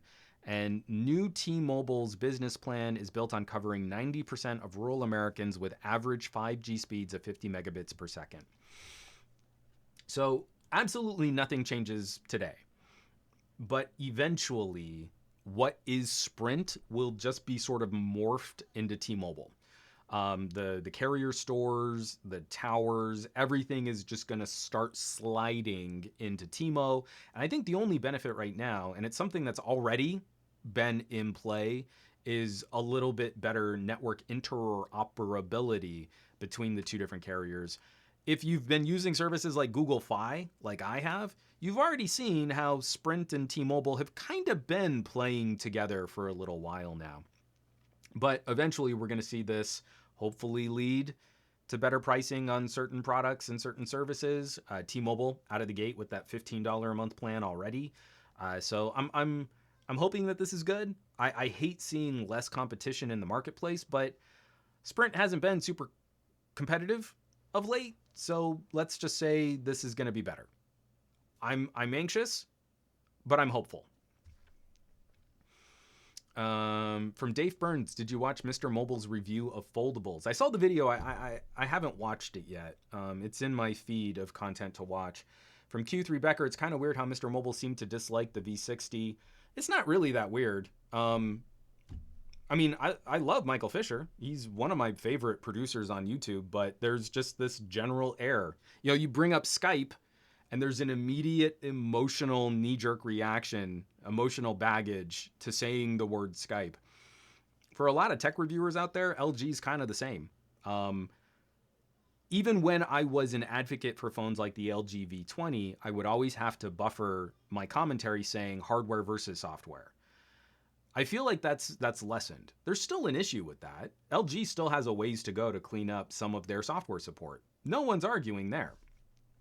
But it's interesting seeing like, oh, well, yeah, LG kind of does this. But if you're not really using their products, if you're not really using those services, you kind of miss out on some of the gems of what LG can properly deliver. I don't need to turn this into an LG stream. My full review on the V60 will be out the end of this week, so stay tuned for that. But I'll tell you, like, again, we talk about like, well, Samsung needs to get credit because they innovated here. And you're like, cool, sure, whatever. It's still a stupid expensive phone that has problems with autofocus. But, LG's never gotten credit for things like the headphone jack. You're like, oh yeah, headphone jack, whatever. That's old technology. They're the only one. I'm really hoping the Sony headphone jack is good this year. But it's like, it's LG. Do you like listening to higher quality content? Do you want a better solution for mobile gaming? Are you trying to use services like Stadia or GeForce Now or Microsoft's cloud streaming services? These things will be available on mobile devices. To get the best use out of them, you'll want to plug in some good headphones or a good headset. I've got a Sennheiser headset that rocks my socks. I prefer plugging that into a 3.5 millimeter jack that can properly power it. But again, it's like we've taken to talking about. I had this criticism of Danny Winget talking about the V60 cameras, and I feel like Mr. Mobile can sometimes fall into this trap too. We have followed our YouTube analytics, looked at audience trends, and that influences the tone of our conversations. But why are we reviewing $1,000 plus phones under the bare minimum lowest common denominator average use? We have the YouTube analytics to suggest, especially here in North America, a lot of average consumers are picking up iPhone 11 Pros and Galaxy S20 Ultras. But are we really doing our job as reviewers if we're only highlighting bare minimum use? And I don't think we are. My argument for a phone like the V60 is not to recommend this to my grandmother. I'm not concerned about average use on a phone that starts at $800. There is a completely different argument to be made over multitasking. So for someone like Michael Fisher, I can kind of understand some like, yeah, not really into it. But he's never detailed like, what does it look like when Mr. Mobile drives a phone to its absolute limit? What is peak premium smartphone use for someone like Mr. Mobile? And I don't know what that looks like. And same thing with Danny. I would love to see a video from Danny, as knowledgeable as he is about cameras, drive a phone camera and see if he can push it to the limits of which he's driving his professional full frame mirrorless cameras. What would that look like? I don't want to see Danny talk about auto HDR for general consumers. I want to see Danny really put his know-how and drive a product to its limits and see where it succeeds and where it fails. And that, for me, is also part of the conversation with things like video rendering. I cut 4K 60 frame per second video to share with my family and friends. There is an entire catalog of Lex music videos that I don't share publicly, partly because I don't share my daughter on social media very often, and partly because it's all copyrighted music, so it'd get taken down anyway. But there's a reason why I'm showing this on phones like the V60. It's because it's a better platform for driving some intense content creation tools. So that's the conversation I think we should be having. If you're out there, you kind of do some casual social media stuff. You take a couple photos, you Facebook, you WhatsApp, you're just sort of generally kind of, using your phone for communication stuff. You have no business shopping a $1,000 phone. You do not get your money's worth over $500. It's a little bit nicer, sure, I guess, but you're not touching any of the stuff that makes that phone more expensive. You are easily satisfied with a $300 Pixel 3a. Again, like I'm looking at my family and friends go from OnePlus devices and cheaper. My mom is the nerd on a OnePlus 6T. My sister and her husband are on Pixel 3As. They prefer those devices, and not because they're cheap, but because they focus on that streamlined consumer interaction. It's quicker, it's leaner, great cameras. They can finally take pictures of their black cats. They like that experience. And the fact that it's a $300 phone is just gravy. If that phone were $800, they'd still love the experience of that phone. But it's even better that the phone was cheap. So again, I'm looking at things like we can put together these like consumer guides on foldable phones. Right now, foldable phones are not consumer products. Dual screen devices, folding devices, these are premium options. And you don't turn to your family and friends like your cousin says, hey, I need a thin and light, cheap laptop computer. You don't turn around and say, well, you need this $5,000 gaming laptop. And that's what tech reviewers are doing. Average consumers do this with their phones, but here's a video on the Galaxy S20 Ultra and why I'm a little disappointed in it for average consumers. What are we doing? I mean, that's kind of silly. So, that rant was a bit of a tangent.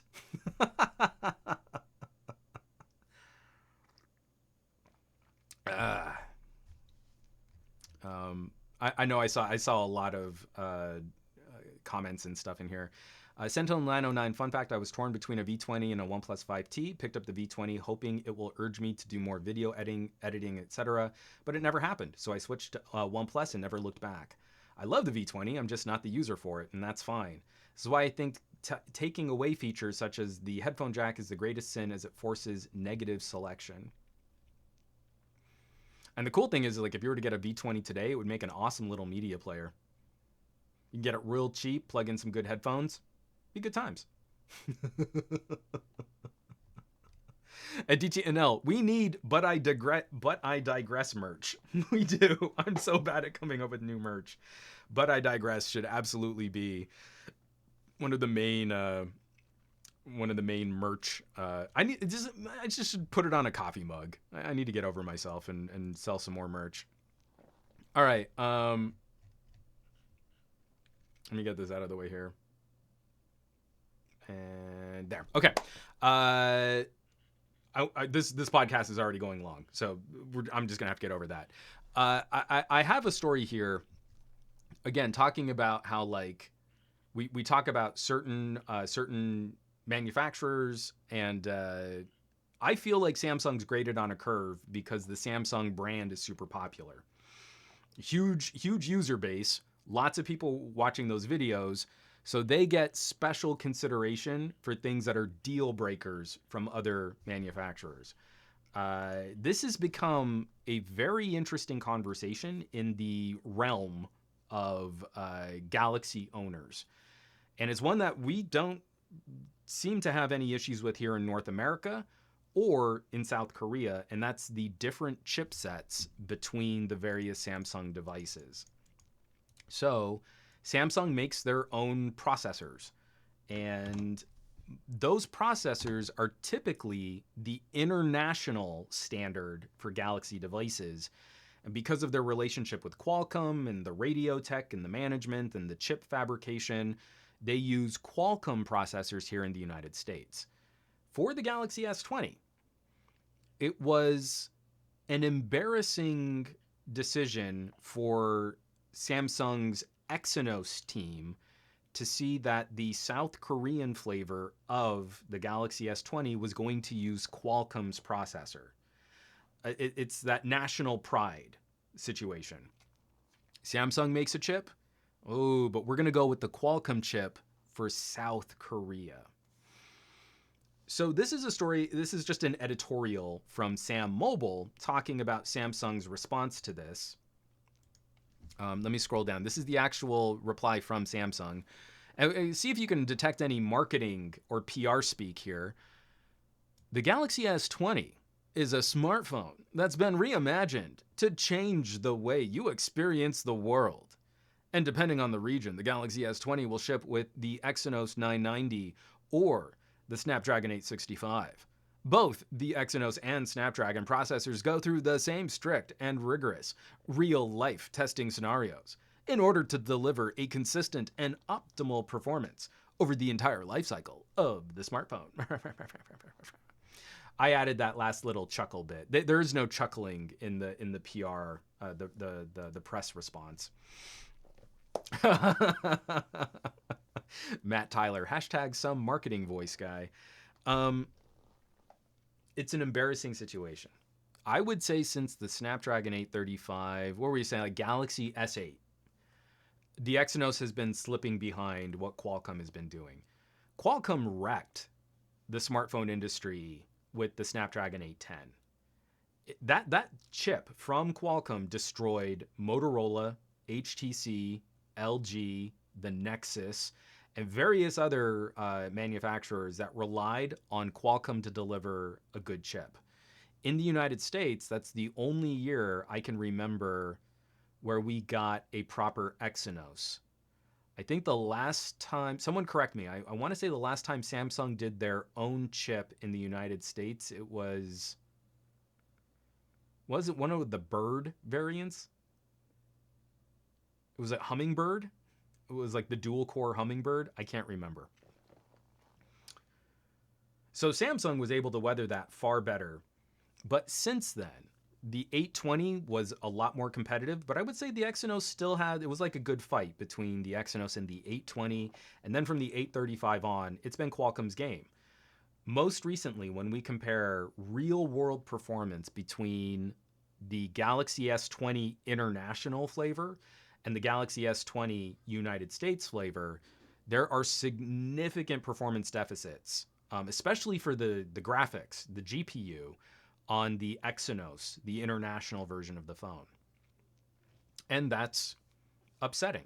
If you knew your $1,000 smartphone was going to perform demonstrably worse than significantly less expensive devices out there, I think you've got a fair complaint about the manufacturing of that phone. And Samsung's response here is inadequate. They need to find a way to close this gap. They're already doing work for Qualcomm in terms of chip fabrication. It might be time to end the Exynos, or at least stop doing all of this custom work on custom cores and employing these people to make these different ARM designs, because it's not improving performance. It's becoming a bigger and bigger drag on the Galaxy name.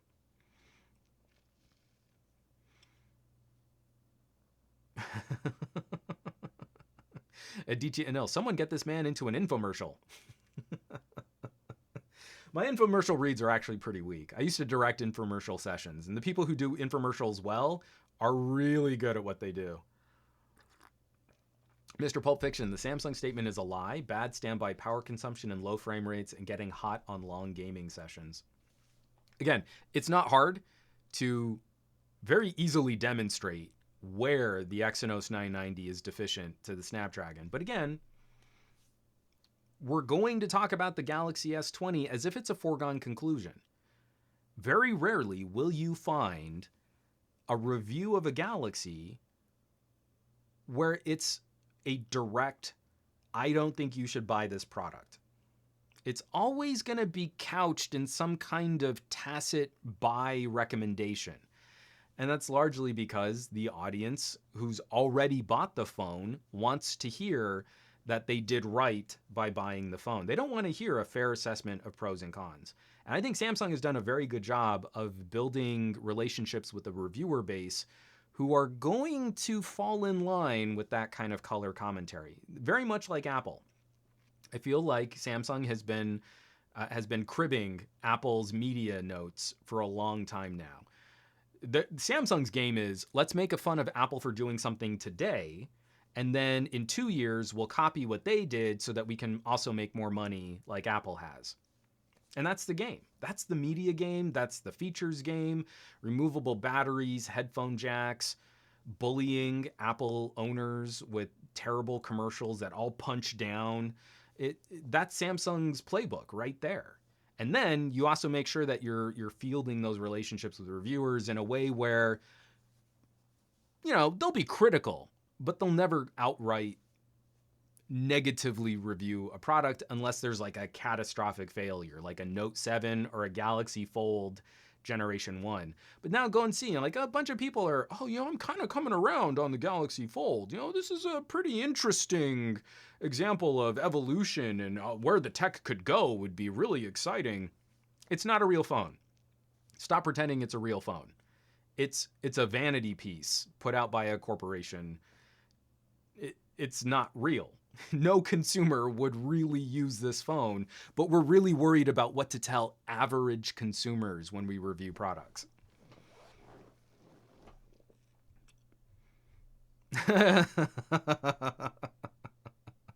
Sentinel 909, Samsung is doing it in the Apple method. Ha, you just said it.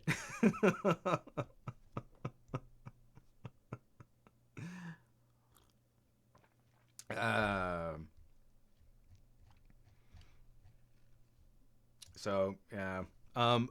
had just a quick story here. I want to share this just because it makes me sad. For all the things that we talk about, the things we've lost, where smartphone design has gone. I saw the announcement on this phone and I got really excited. The release on this device, not as exciting. My all-time favorite Samsung devices were the Actives. Here in the United States, they were locked up under AT&T relationships until the Galaxy S8 Active, and then that got a little bit of an international distribution, and then they just killed the line. To me, they were the best collection of features and compromises to make a real lifestyle durable phone. The Galaxy S8 Active had a totally flat screen, had the smaller display, but paired with a larger battery than the plus-sized phone. Had the same camera, everything else was the same. Smaller screen, bigger battery, rugged shell, and it was the only line of Samsung devices that were properly mil-standard rated.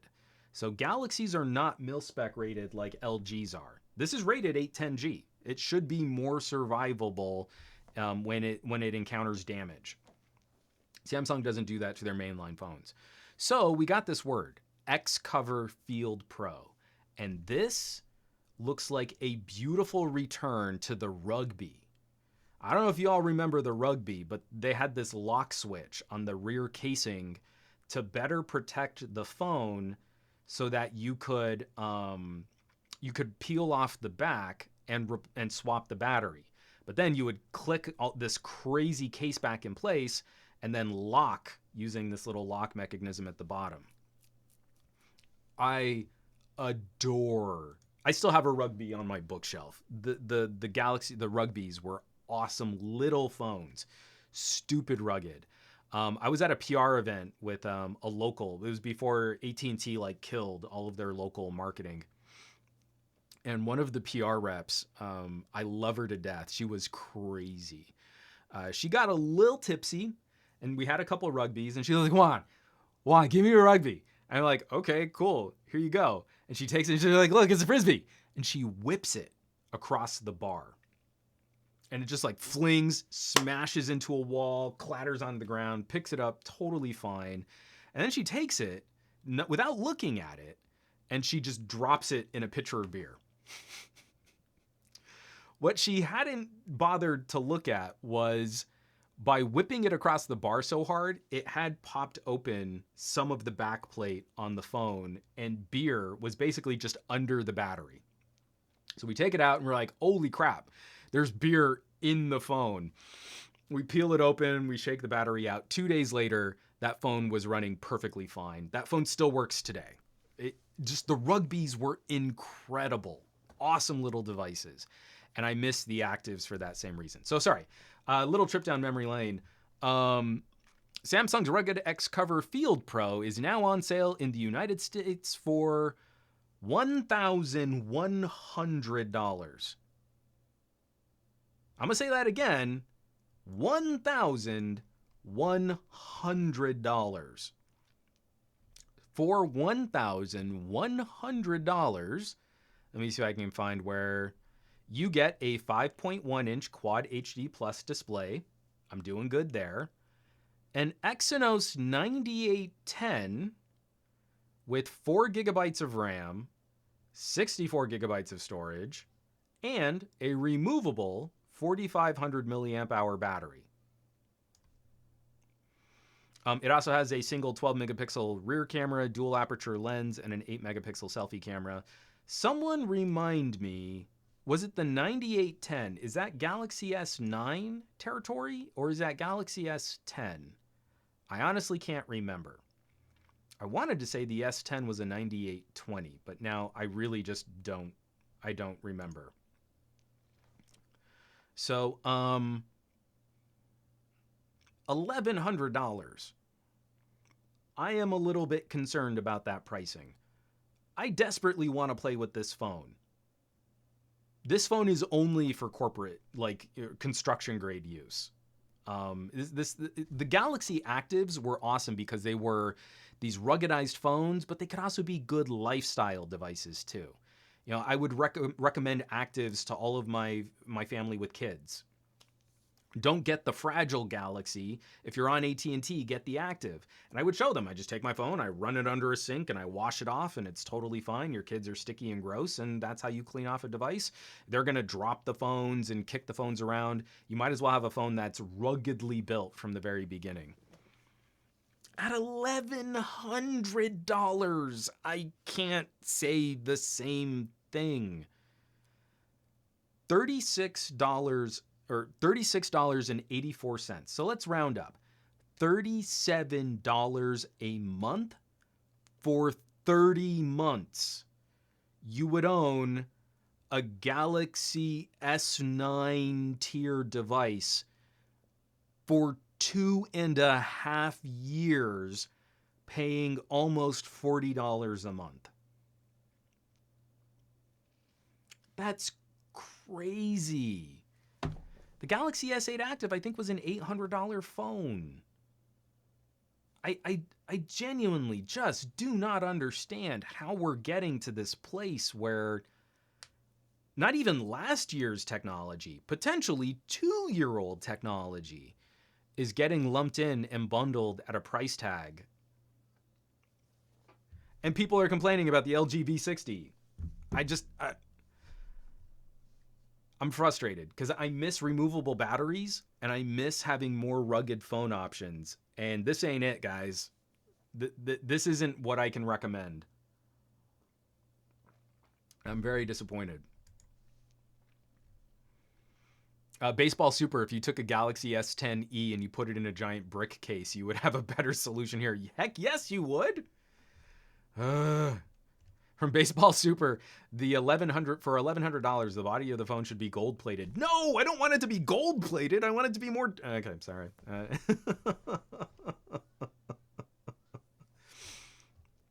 I'm so disappointed. Matt Tyler, Cat, do a rugged phone if you want one. It was also not just the fact that it was rugged, but that it also had the removable battery. I'm so bummed. Blue Malicious, I reckon this is just the S9 Active that they never released and decided why not, but changed the name. Because I'm pretty sure that if they had done an S9 Active, it wouldn't have had a removable battery. This is very much like the Rugby design, but you're right. This probably could have been the leftover parts from a Galaxy S9 project that never made it to retail. I'm so mad. I'm so mad about that. So the thing that I'm very excited for, one of the reasons why I wanted to transition from Samsung talking about the Exynos to Samsung talking about an $1,100 rugged phone was oh man, I didn't put a folder up here. Hold on. I'm having to do this live because I'm terrible at podcasting. You'd think I'd be better about this stuff after the years of doing the show. TCL during CES in Vegas, we got a little bit of early news on their new line of phones. TCL is an ODM, very much like HTC was back in the early days of HTC. It was a long time before you could buy an HTC. You would go to a cell phone carrier, you'd get like an AudioVox or a Blue Angel or what were some of the other brands that they had? Like wasn't there like an XDA or something like that? Like actually the label was something like XDA. Baseball Super, ODM stands for Original Device Manufacturer. So they would make the device and then someone else would slap a label on it. TCL has made some of my favorite alternative phones. Alcatel, the Idol series, starting with the Idol 4, were actually some amazing budget brand devices. What was it, the Idol 3? I can't remember. My wife was rocking the smaller Idol for a long time. And we're talking like stupid underpowered little phone, but stereo speakers, a decent camera, a good screen, and it was like a $200 phone. And she loved that phone because it also came in a really small form factor. So the Alcatel brand, all made by TCL. The little Palm mini pocket watch phone, made by TCL. And then probably most publicly, the BlackBerry devices, the Key, the Key 2, and the D-Tex. I believe the D-Tex were also made by TCL. So this is actually a manufacturing firm with a lot of experience in making some interesting designs and form factors and sizes. Their ability to deliver a keyboard phone in an era where keyboards are pretty much a non-starter, pretty incredible. The little Palm phone is surprisingly cute and fun to play with. It's just not in my opinion, it's not a super practical accessory unless you're only thinking of it as a smartwatch. But still, TCL's made some really, really good stuff. And I can't say enough nice things about the old Idol series. They're still awesome little phones. So we got the wraps. CES, they took the wraps off of their new 10 line. They're finally going to be making phones under their own brand name. It's not going to be an Alcatel. It's not going to be some other licensed entity. This is a TCL smartphone. And to me, that's exciting. That's where we see competition. It's like the early days of HTC, when we went from having AudioVoxes to having HTCs was a really exciting time for smartphone manufacturing. So what we have now is the TCL 10, the TCL 10 Pro, and the TCL 10 5G. And so we've got like you know what? I don't know if this is going to work on my OBS. Let me try this. I'm going to screen share. I've got an open tab, and I'm going to try and drop one of these videos on the tab. It's probably not going to play well. But this is their sizzle reel for the TCL 10 5G. And you're like, ooh, look at that, Qualcomm Snapdragon, and it streams 5 times fast. Wow, look at this, the 5Gs, they're so amazeballs. But now, here's the TCL 10 Pro. This is their sizzle reel. And I think this is a really interesting looking phone. I don't love the curved glass on the screen. The rear camera assembly is, it looks very much to me like the Huawei Mate 10, that strip look that we used to see on Huawei devices. But it's a good looking phone.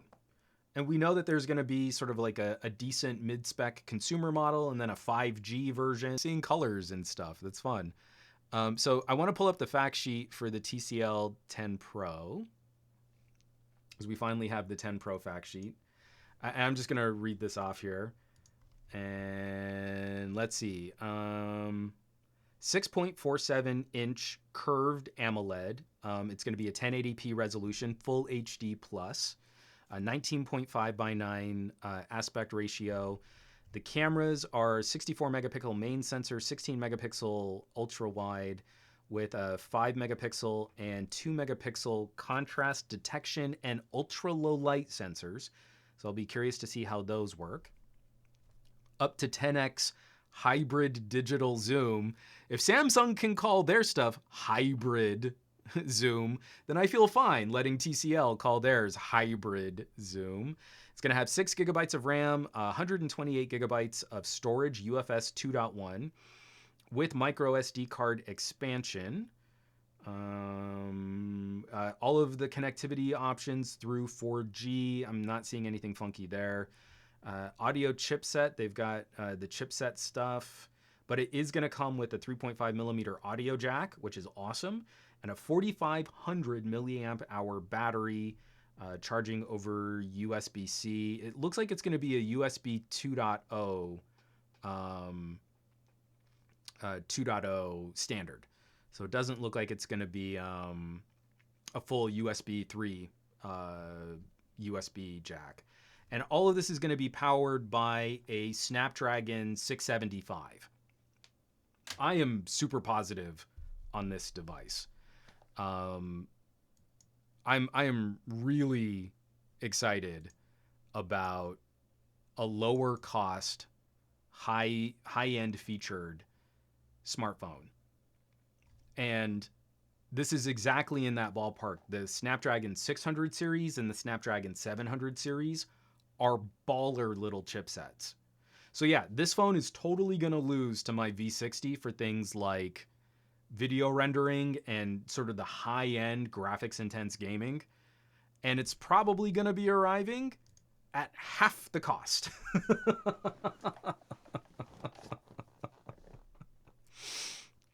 So yeah, pricing depending on region is somewhere between 400 and 500 of the local currency. And I think, I thought I had it up here. I don't have the device sheet. Hold on. I don't even think I've got it in my email right now. But let me pull up TCL 10 Pro price.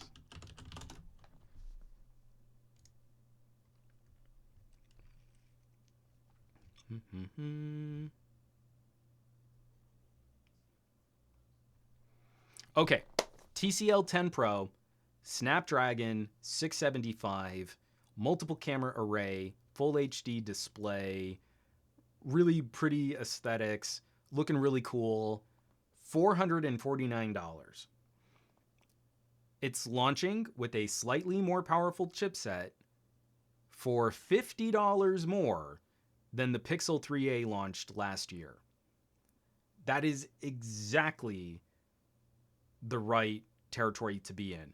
Humongous battery, low powered chipset, 1080p display, a decent amount of storage. It starts with 128 gigabytes of storage, and you can add a memory card.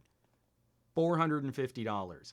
I am telling you people, even before I've reviewed this, I'm really hoping I can get my hands on one of these. This one I might just buy as soon as it launches. But I'm telling you, if you're out there covering the basics, maybe your use is a little bit more aggressive, but you're still mostly just doing some social media, communication, email, WhatsApp, take a couple photos every now and then. Do not buy $1,000 phones. Please stop doing that. I have a lot of confidence in TCL's ability to make a decent smartphone, especially after making Blackberries, where the Key 2 was an awesomely built little phone. $450. $450. This is gonna be epic. the TCL 10L I think is gonna be under 300. I mean, this is crazy. And then there's going to be a TCL 5G. I don't know what the pricing on the 5G is going to be. Let me see if I can find it. So there's actually I don't have any word on what United States pricing is going to be, but they're assuming that it's going to be. Oh, they're assuming it's going to be around 400 pounds or 400 euro. But it doesn't look like we're going to get the 5G version. But the 5G is also going to come with the Snapdragon 765. So the even higher spec, but it's still going to be like a 400 euro phone. That's insane. $450. Come on.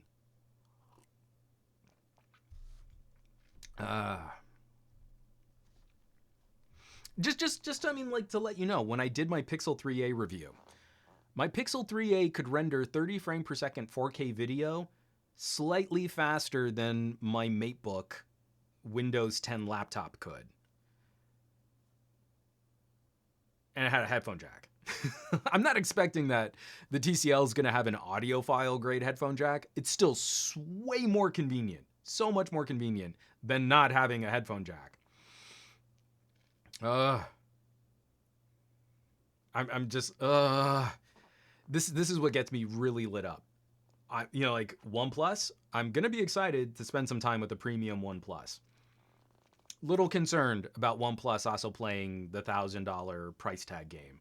And like did you see those headlines? Like OnePlus is finding how they can make a phone under $1,000, and you're like, but you're complaining about the V60. All these editorials like, oh, there's this one weird thing about LG software that I hate, so this is a deal breaker. It doesn't have 3 camera sensors that it doesn't need. That's a deal breaker. And you're like, the phone starts at $800.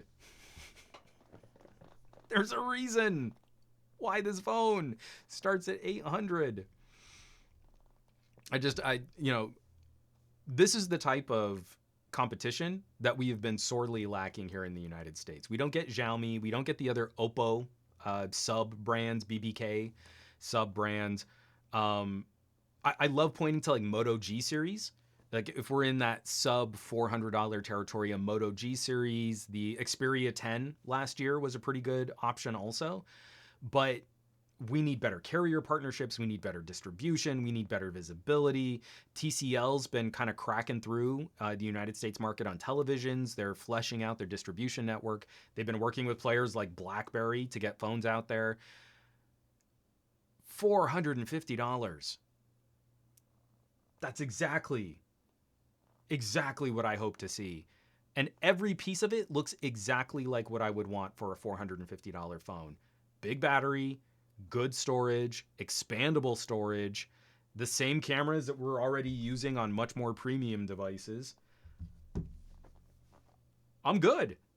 And I'm really happy to see the Snapdragon 675 here. So I'm hoping that paired with that super big battery is going to be epic for runtime. So from Simon Says Hypno, I just checked the TCL 10L, $249. The 10 Pro, $449. What is the difference on the 2L? What is the 2L using? It's the budget version. So it gets a slightly smaller battery and a slightly weaker processor. Oh my God.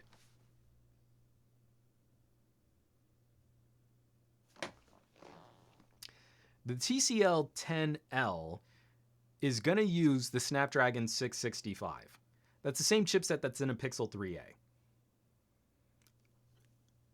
$200. Still 6 gigabytes of RAM. It's going to have the base model is 64 gigabytes of storage, 1080p display. Folks, we gotta stop. I mean, like these are phones that I would recommend. It's going to have the 48 megapixels camera sensor that was on the OnePlus last year. So the OnePlus 7T, that 48 megapixel shooter is a really solid camera sensor. It's going to be on a $250 phone. Damn, now I kind of want a 10L now. Now I'm torn. Like if I have to, because I'm not going to buy both, but if I have to buy one, let me put it here in the chat. I'm reviewing one of these phones. We're probably here in the United States not going to have access to the 5G most expensive version. So I'm going to be looking between the 10L and the 10 Pro. Which one should I get? The $450 phone or the $250 phone? Drop some comments in the live chat. Shoot me some messages on social media. It's going to be up to you to push me one way or the other on what I buy to review. Maniac. Both. Aditya Anil, you'll probably get the 4A from Google, so you should get the 10L. That is an interesting little bit of logic there, because what I'd like to do, because, again, by comparison, I feel like comparing the TCL 10 Pro to the 4A is the more direct price comparison, right?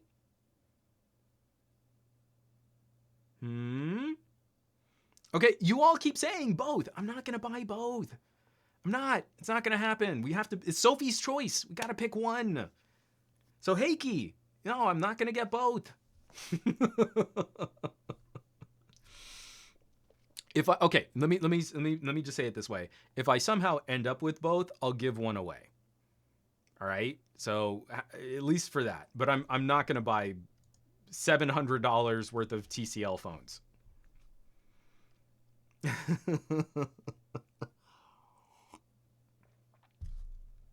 All right.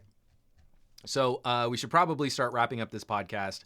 Every week while we're in this situation, I have just been really happy and excited and having fun sharing things that we find fun freebies on the internet. When the Epic Game Store is putting out free games, I want people to jump on those, build up a library and a collection of games. Excuse me. My wife and I actually had kind of an interesting heart-to-heart last night. With the stress of everything that's been going on around us, we both have kind of felt like we haven't had the bandwidth to keep investing in our own relationship. You know, we're there for Lex, we're there for family, we're there for friends. We have to work from home. Our home and work are now the same place. And one of the things that we've been concerned about is how that's affected just the nature of our friendship and the nature of our relationship. And so last night we had this kind of serious conversation talking about, well, when Lex is in bed, we've got to make the effort to spend time doing things together. And it's not enough to just stream a couple episodes of a wacky documentary on Netflix. Like, we need to make more of an effort with what little energy reserves we have left to have engaged time together. And so gaming came up as one of the things that we might consider. So I'm going to take one of those little Nook projects. Like, I've got the big boy Nook and I've got one of those little baby Nooks. And I'm going to bolt it to the back of our TV, and I'm going to start loading up my Steam library up on that Nook. When there's an opportunity to share something for free, we're all a little concerned about finances and the economy and how we're going to make it through what's going on right now. This community has been amazing for helping to spread the word and to help share these resources. If they're educational resources, if they're entertainment resources, like Steam, they put out Tomb Raider, the 2013 Tomb Raider. If you haven't played that game, you could have gotten it for free. Epic Games. What is the game? What are the games on Epic right now? Right now, if you go to epicgames.com/store, you can get Drawful 2, Gone Home, and Hob.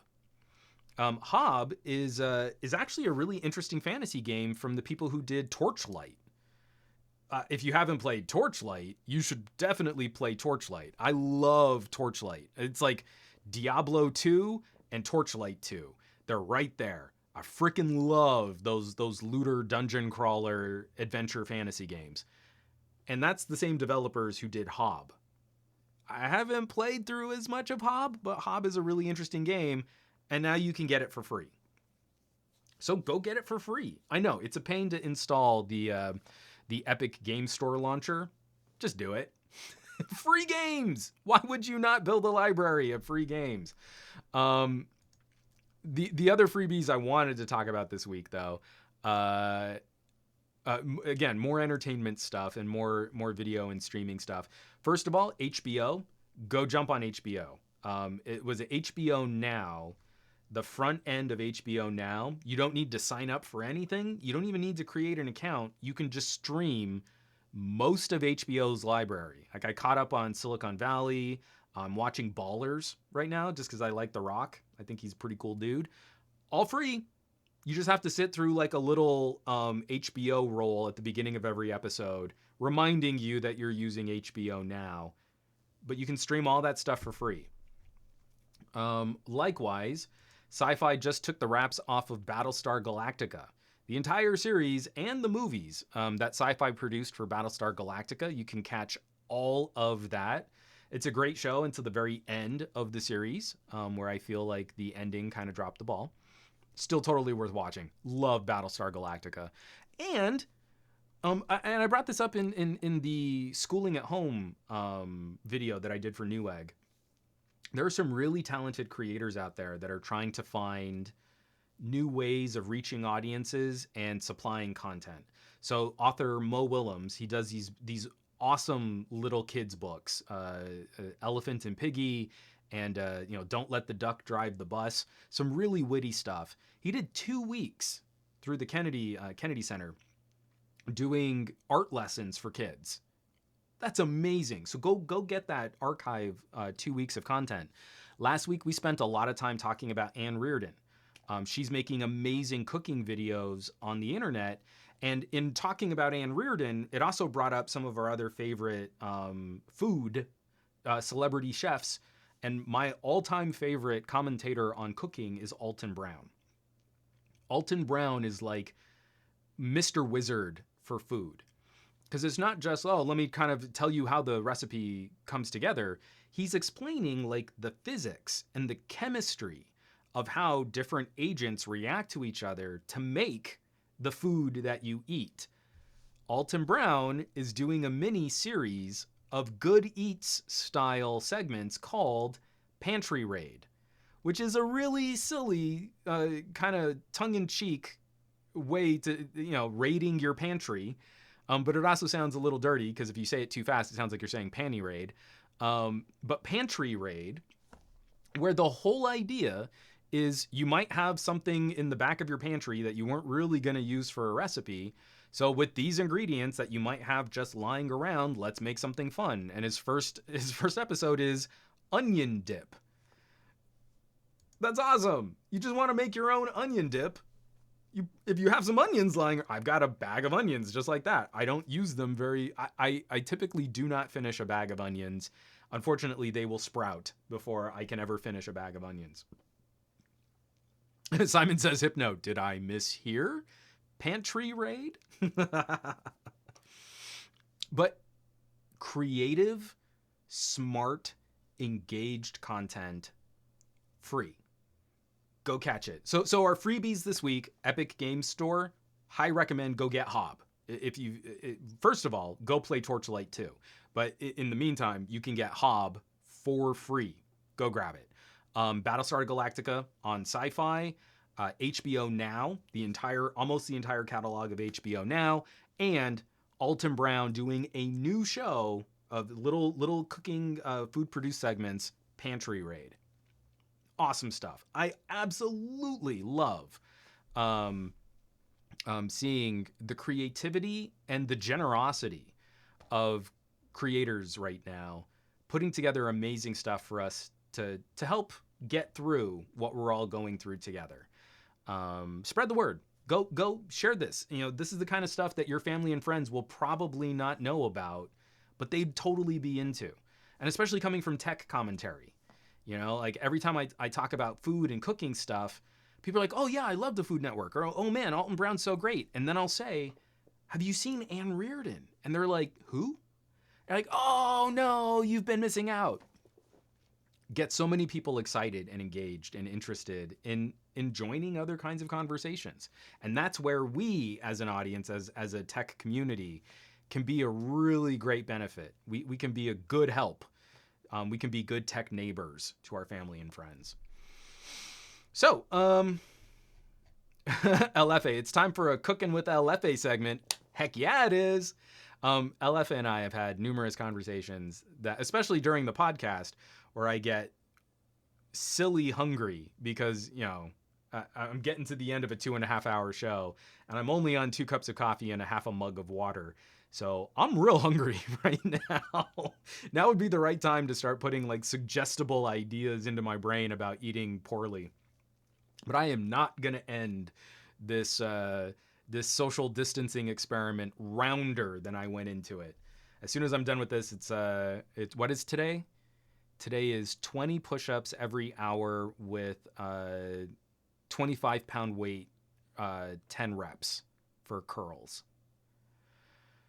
Actually, today's going to be kind of a hard day. I need to go eat something. So we should probably wrap this up.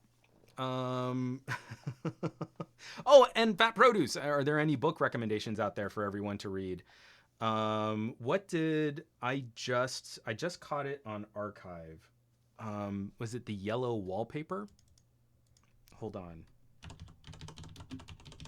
It's a public domain book. Yes, The Yellow Wallpaper.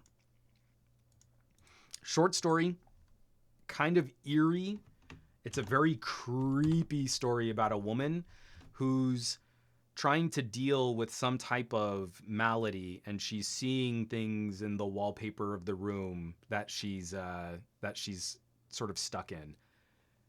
It is a delicious little horror story. It's really good. Read it in like 20 minutes. It's like a 20-minute read. I love it. Oh, Daft Burns. That's a dark story. It is. It's so macabre. It's got a very Edgar Allan Poe kind of quality to it. Highly recommend it. My wife put it under my nose, and we talked about that story at least 3 times longer than it took us to read the story. So, good times there. Easy suggestion. Totally free. Go get it. Let's wrap this up, folks. I every week that I do one of these podcasts, I reiterate it, but words are insufficient for me to properly convey how much I appreciate all of you who come to chat, who share good information, and become those resources in their circles of family and friends for spreading good information, for being a positive force in the world of technology, and being able to deliver these resources. Because people out there need them. They might not even know that they need them, or they might just want them, but we can be those people that help spread the word on good stuff. Those of you in the live chat, those of you who subscribe on the audio feed, if you catch the podcast on the YouTube rebroadcast, those numbers keep adding up to a community and a growing community of people that care. And never before have we seen how valuable that is. So it's my weekly thank you to those of you who participate. Those of you who just listen and you get kind of a kick out of this, I mean, I definitely appreciate that too.